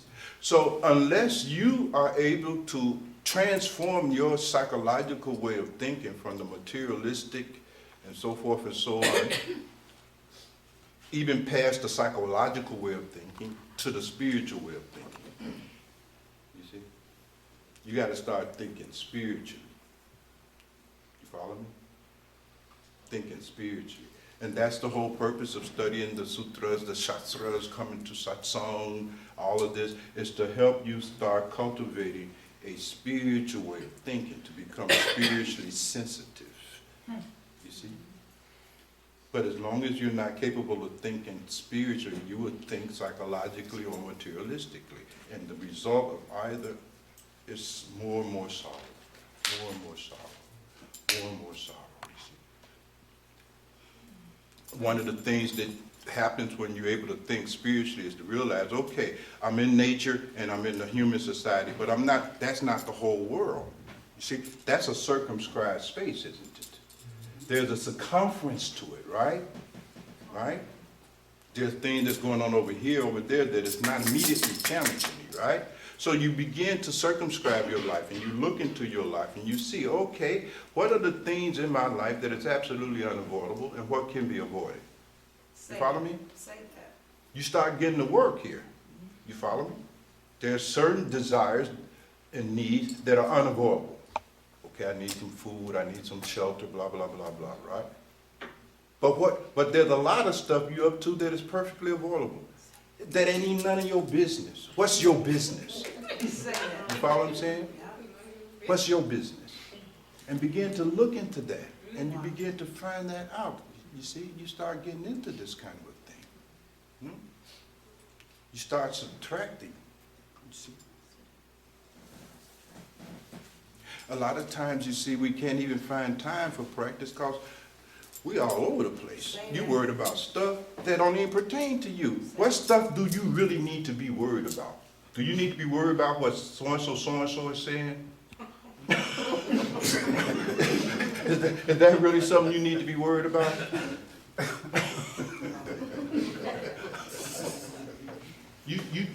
Most of the stuff you're worried about ain't even none of your business. It's not even related to you. It has no impact on your life whatsoever. It's just bullshit.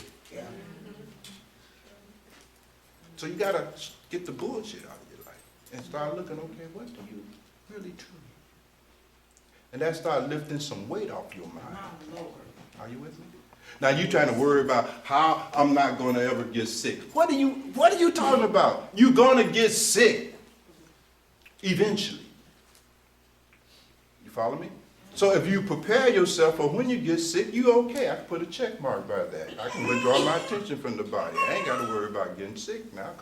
Hey, you know. Or I've toughened up. I can deal with pain in the body, you know.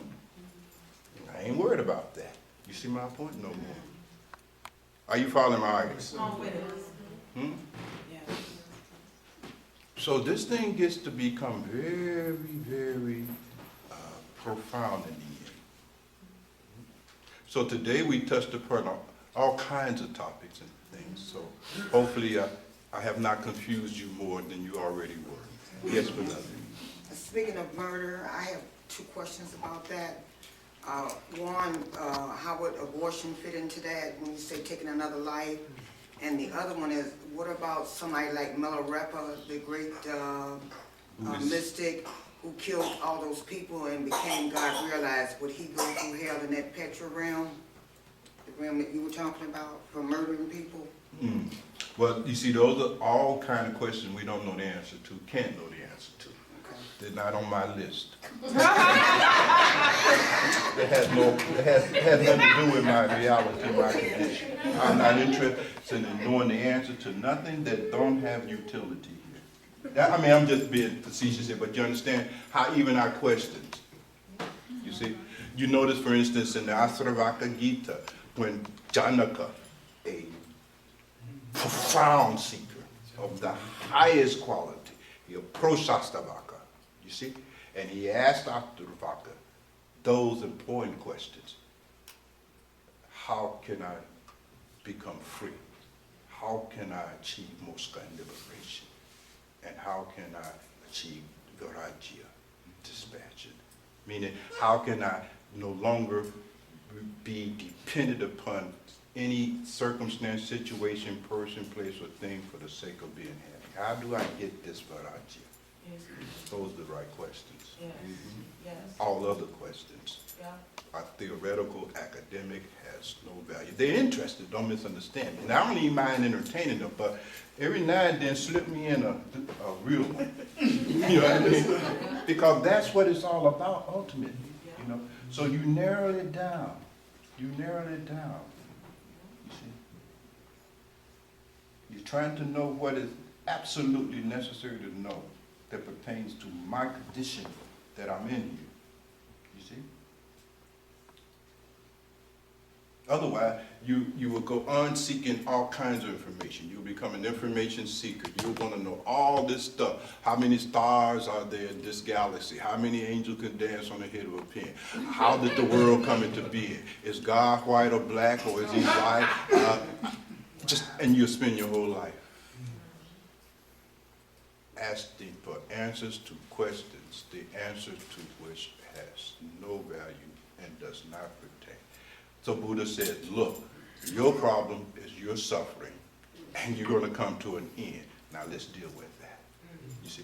And Patanjali Yoga, Patanjali Maharaj, you see, in his Yoga Sutra, is cut to the chase. You know what I mean? Here's 8 things you need to know. Ashtanga Yoga. You don't need to know anything else. You see? See, there's a part of our minds, beloved, in the Atankarigat, you see, in the Chitta stuff. There's a part of the Chitta that Patanjali calls the Vritti. These are just like waves. There's 2 kinds of thoughts. We were talking about thinking. There's 2 kinds of thinking. There's what they call Kapita Vritti. That's thinking that is in the form of imagination. You follow me? So you get something and you imagine. You know what I mean? You imagine that this is going to do the trick for you. You're imagining stuff. Because that's a function of the mind, isn't it? The mind has a capacity to imagine, to fantasize, Maya, to make Maya, right? You make Maya about all kinds of stuff, right? Then there's the akapita. That's the thinking based on reality. And part of the training is how to shut down all that other type of imaginary thinking and replace it with reality-based thinking. You see? But that's a different way of thinking. Now you will notice most of the way we think is of the prior variety, right? Are you with me? The kapita verity. It's all fantasy. I'm going to live forever. I'm going to never get sick. You know what I mean? Nothing bad going to happen to me. Life is going to be smooth up and down. Everybody going to like me. There's a way that I can be by which everybody's going to love me, like me. I'm going to live for pure imagination. Guaranteed to produce suffering. You follow what I'm saying? If I knew how many atoms would fit on the head of a pin, I'll be happy. Pure imagination. You see, scientists make the same mistake. You see, they say, if we could figure out, you know, what are the unifying forces, how do the electromagnetic forces work, blah, blah, blah, I'll be happy. No, you're not going to be happy, physicists. You know what I mean? Because that's not the knowledge by having which sorrows disappear. Are you with me? So there's divine knowledge. So I'm not saying don't seek knowledge, but seek divine knowledge. Where is that? Hmm? That's a good question, Navarna David. All right? That's what comes when you are able to succeed in meditation. Succeed meaning what? Succeed, meaning not fail. Meaning sitting there or meaning what? What? Meaning actually succeeded. Meditation is not really just sitting there. You know what I mean? Meditation is not just sitting there. Well, what is succeed? Hmm? What does that mean? Is to actually do the meditation, to actually concentrate your mind, to actually stop thinking about yourself and your problems and your world and all your worldly concern. It means to withdraw. That's why I said Patanjali Maharaji sums it up very well in the Yoga Sutras, which is the definitive sutra on the practice of yoga and meditation. I suggest you go study that piece, beloved, because it'll save time. It's so big. Patanjali. Yes. See, anybody in the goddess group, they probably will be able to whip it out. Oh God, to kick them out. She'll tell you. But one of the things, Navarna Devi, is that you have to withdraw your senses from the objects of the senses. Now, those of you who are reading the Ashravaka Gita, right? One of the first sadhana that Ashravaka gives to Janaka, when Janaka asked, Janaka Uvaka, he asked Ashravaka, how do he attain that which is important? Freedom. Talk about freedom here. See, you're not free. Look at all the stuff that you must do to keep from blowing your brains out.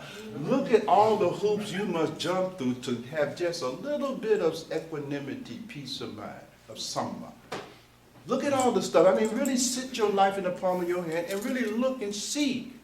Tell yourself the truth. I can understand you not telling the truth about yourself to other people because you got an image to maintain. I understand all of that. But tell yourself the truth. To thyself be true. Stop hiding truths about yourself from yourself. You see? You got to stop all of that. You follow me? And look at that. Now look and see. You see? In the course of, what are the things that you're feeling tolerably well, as the old folks say, depends on? Look at it. That means you have no freedom to be intrinsically happy. You have no intrinsic happiness. You got to do this, you got to do that, you got to eat this, you got to have this person, this got to be like this, it's got to be like this. And you're totally dependent upon your experience of joy on some object outside you. Have you noticed? Yeah. Everything that you depend on for so-called joy is outside of you. Notice that. No, I sure did. Is that about right? Yeah. Say that. Is that about right? Yes. It's outside you.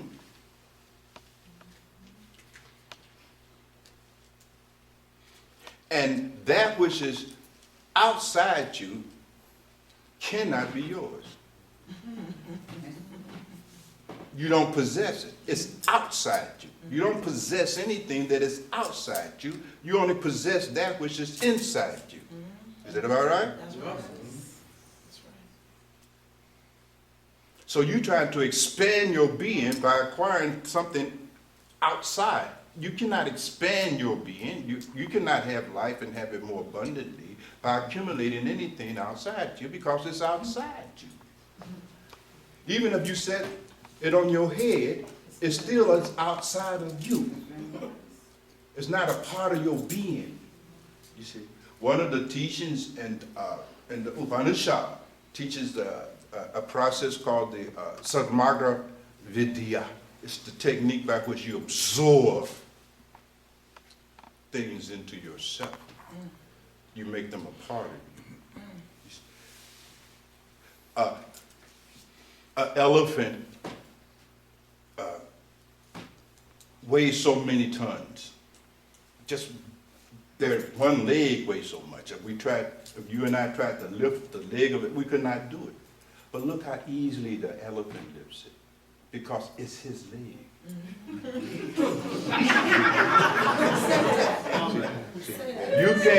You can't control anything that is not yours. That is not a part of your being. Anything that is not a part of your actual being, you cannot control. Are you following me?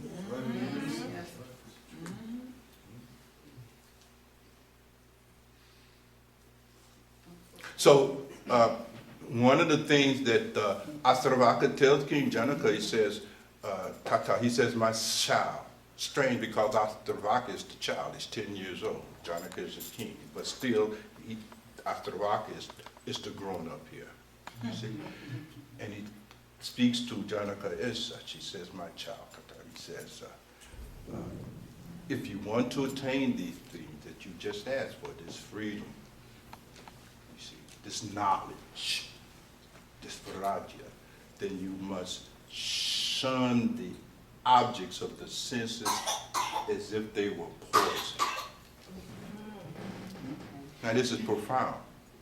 See, already a little that elephant has got into the hut. See, when you hear that, you say, oh man, hell no. You give me another way, man. Because already that's too much Dharma for you. You see, that's too much. I mean, I got to shun the objects of the senses. And Astabaka said, yes, this is the first leg of the sadhana. And why is he saying that? He said, because you have to understand, the more you depend upon trying to extract some imaginary quality called joy from objects, the more you diminish your intrinsic ability to be happy. Thus, the more you engage, the more you hurt yourself.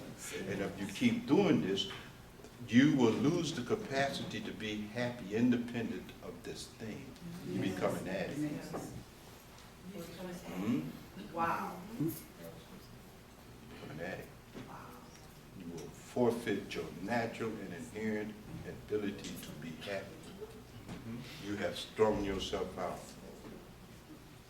You see, you have poisoned yourself. You're killing your soul. Yes. You're killing yourself. Killing your soul. See? And he goes on and on and on. One last question. Who had that last question? Somebody had a last question? It was over on this side. Trevor Side. I don't even know if this is a question. They don't ask it. Give an answer. You was talking about you said, do you believe that a part of you is going to exist after the body dies?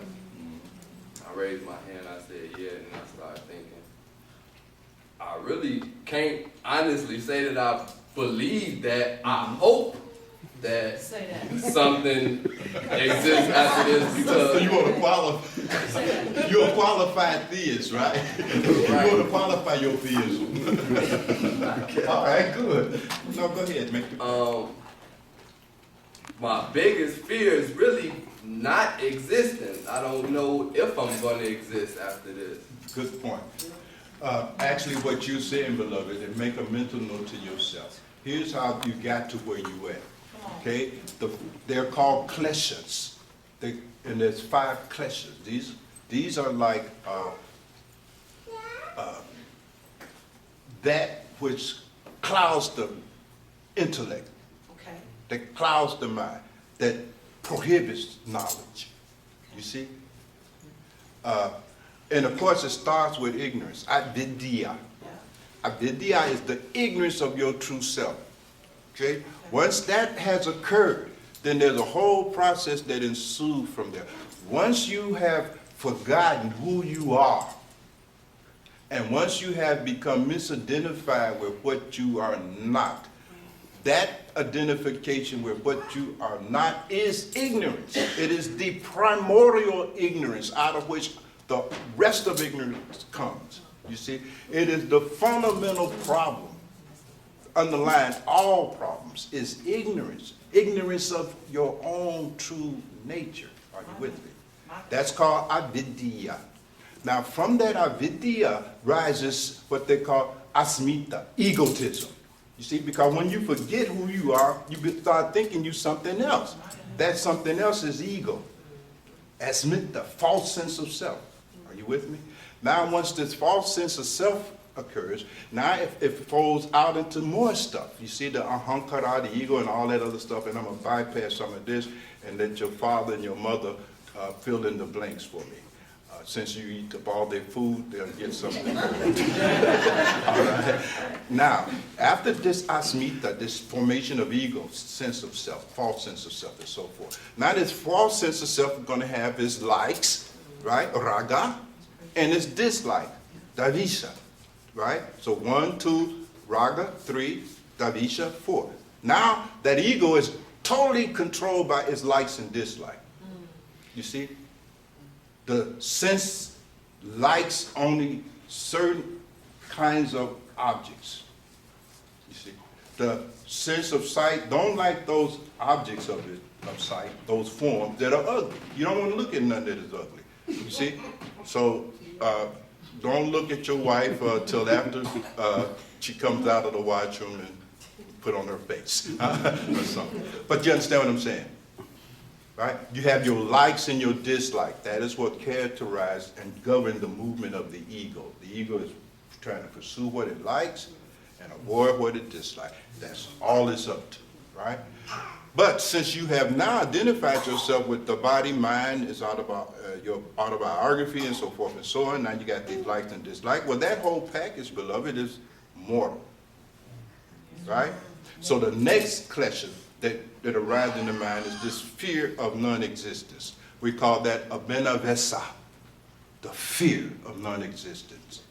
And this is the thing that we now were talking about earlier, you see? The fear of the non-existence of all of that which you have become misidentified with, you see? The fear of the ending of this body.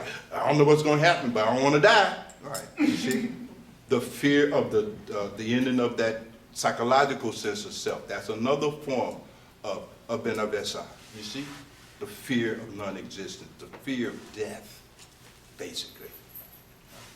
But some people, even though there's fears there, there's still nevertheless a sense, a hope, if you call, that something will survive because you've experienced susupti.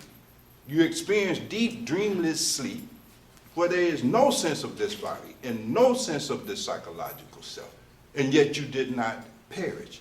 So that is within your experience, you see, and that keeps countering the presumption that nothing exists because I've been there to nothing. You know what I mean? And yet I am. You follow me? It's that kind of a thing, you see. Like babies are crying when you try to get sleepy. And they cry because they don't want to go to sleep because they don't know they'll wake back up yet. It takes a minute. You follow what I'm saying? So at some point, you see, we get past that. We know we can go out of conditional existence and we come back in. So that gives us the idea that some survive. Because what is death other than the ending of conditional experience? Well, I done did that trip and something still survived and came back across. So for those who are persuaded by virtue of their own experience that there must be something, aspect, some dimension of me, some part of me that survived this death. And so my question was, if that is so, then aren't you that right now? Right. And what is that? You see, is it the body? Is it the personality, the psychological sense of self? Is it your possessions? Is it your history? Is it your this, your that? Neti, neti, neti, neti. Then what is that? Because thou art that. Tetromasi.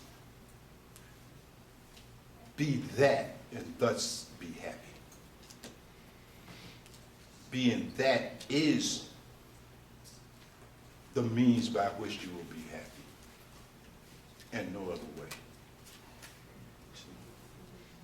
In the Asarvaka Gita, Bhagavad Gita, these great scriptures, they say all this other stuff that is happening to this body, it says none of that is happening to you. It has nothing to do with you. Because you are that which is transcendent of and prior to the body.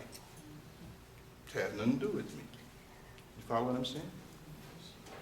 You are always already free. Hmm?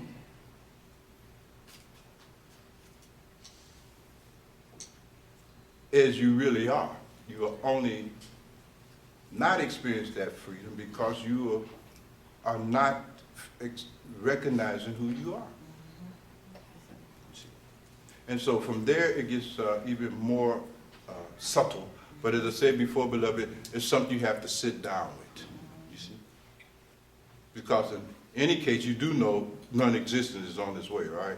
So that much you know part of the equation, right? You do know, you do understand the body self is going, right? Now you don't know whether anything exists or not. Try to find that out. Because again, where are we going? Don't you want to know where you're going? You're going towards something, right? What is it? It has to have a point, you know? In physics, we call it the law of contingency. You know, if the universe is moving, it must be moving towards something. What is that something? What is that end point? What is that something? Joy. Who said joy? How do you know, though? How do you know? You hoping that it's joy, right? But it's not joy. But it is joy. But it is joy? Let's see, you'll find out. Because when we're little kids, remember we're little kids, boy, you couldn't wait to grow up. All y'all in here, well, man, you were a managed little boy. You were trying to grow up as fast. And what happened when you grew up? It turned out this ain't even nothing like what it was. This ain't nothing like what I thought. I was running to get grown and I ran into a wall. Boom. Ran into responsibility. I had to pay my own bill and cook. I mean, this growing up. So you were running as a child to get somewhere, but you had all kinds of imaginations and fantasy thinking about it. You see? And it wasn't so. So now we tend to bring that same kind of childish fantasy, Kalpita-based thinking, even to the spiritual process. We want to get initiated, get it, and you didn't know what this was going to be like. You thought this was going to be a piece of cake, man, right? Right? And you had calculated, I figure in 6 months, and then when that wasn't happening, you can start getting all frustrated, because, damn, I've been doing this for 6 months, why ain't it a life? You know what I mean? Because you came in with all that vanity thinking you a Buddha. You ain't no Buddha. You ain't no Buddha. You a biscuit we making from scratch.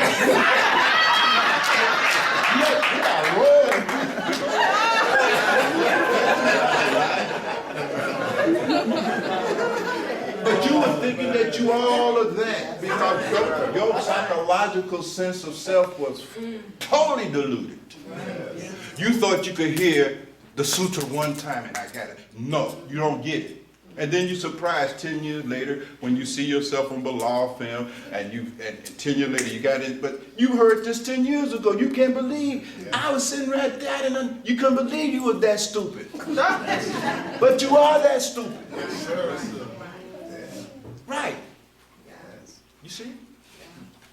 But you think you got this kind of profound intellect. You think you got Vadika. That you got this supreme capacity to understand that which is utterly profound. And you're baffled. You ain't got it like that. You follow what I'm saying? You thought it was going to be a piece of cake. Buddha had to go through 6 years of hell to be able to sit there and said, there is no self. You trying to sit there and you ain't been through shit, and you trying to claim to know the same thing as a Buddha. What's wrong with you? You better get straight. You better get straight. You see? You don't know what a Buddha knows. You don't know what a Jesus knows. You don't know what Muhammad knows. You don't know what Mahavira knows. You don't know that. For you, it's pure information, fantasy. It ain't real. And it does not translate into your action, because you're the one closing your door to God. You're the one that don't want God to come up in that life of yours, because you know it will tear you up. You don't want to get into the cultivation of the upati aspect of the katsamati. You see? Because you don't want to renounce all that is in you that is anti-Christ, anti-God. You don't want to do that. You want to reserve your right and license to be an asshole. You follow what I'm saying? That's right. Y'all feeling me? Am I too rough? No. Because that's a criticism. No. They say I'm too rough. No. But I don't think, I keep telling you, I don't think like you. See, I'm not interested in praise. You're interested in praise, so you got to be circumspect in your speech, because you don't want people to get the wrong idea about you.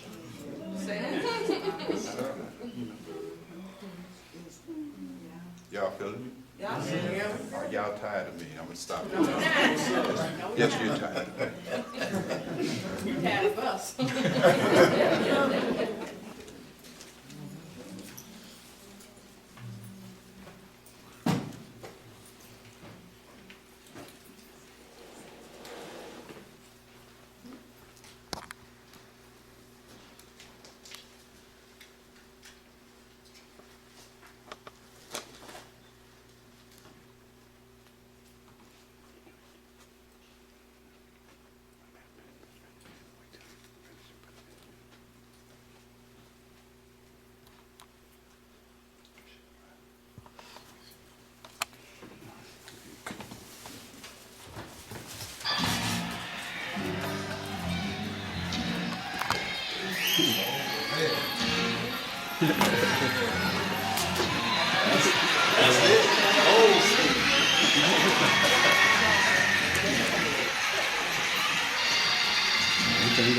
There was a family on their way down south. And they had gone as far as they could go. They made their way and they were driving on a dirt road. Storm came. The lightning started flashing. The young man that was driving the car lost control of the automobile. Ran off the road. Everybody was all right except him. They got out of the car, and just across the dirt road was a white house.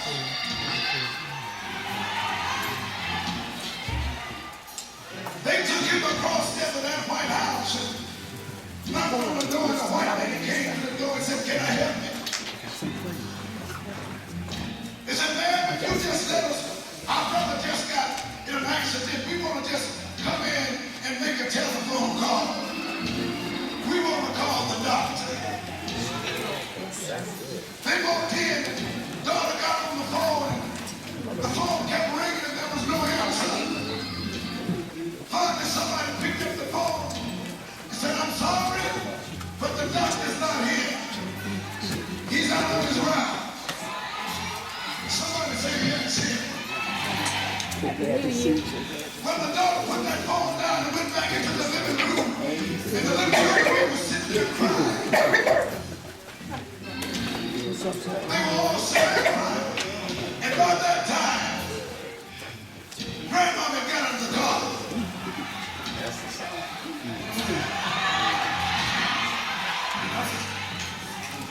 She made her way across that dirt road. She walked up to it and just opened up the screen door. And she peeked in and she said, "How did my son do?" And they told her, said, "Mama, we tried to call the doctor, but he was out on his rounds." She said, "John, let me come in." She walked in and she looked at that white lady and she said, "Ma'am,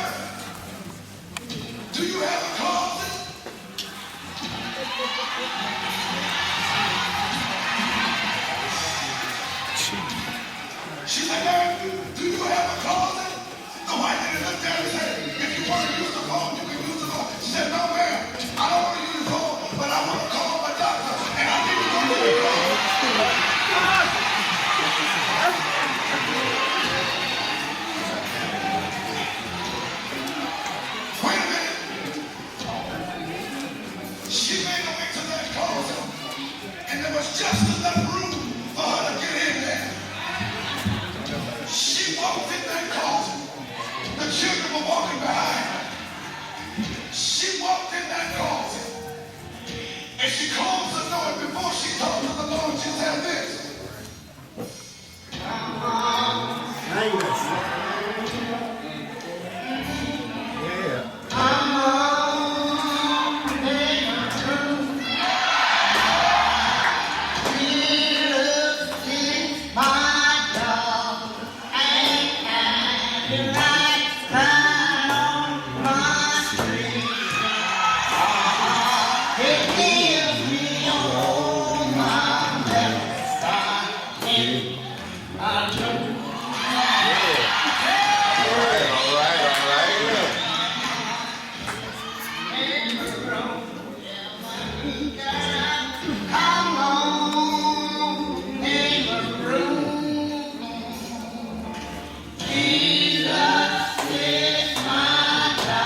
Bhakti yoga.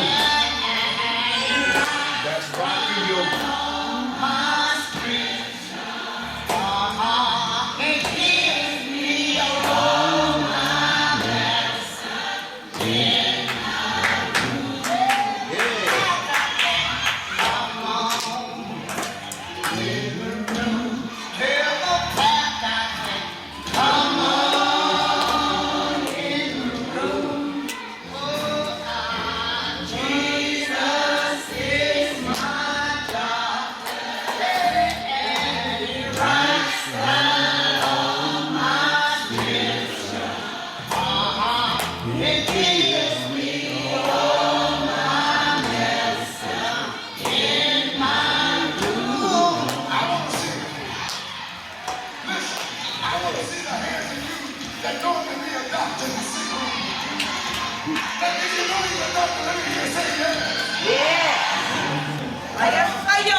And everybody was just singing and praising the Lord. The children had got happy. The white man got happy. And while they were praising the Lord, they were knocking on the door. They were just praising the Lord. Daughter ran to the door and said, "Who is it?" The man that was standing at the door said, "Listen, little girl, I'm the doctor. If you don't mind, I was just in these bars and I needed a place to turn into. Would you mind if I come in?" Come on in. He walked in that room. He walked in that room and Mama didn't say anything. Everybody else was happy. She just raised her voice and said this. There is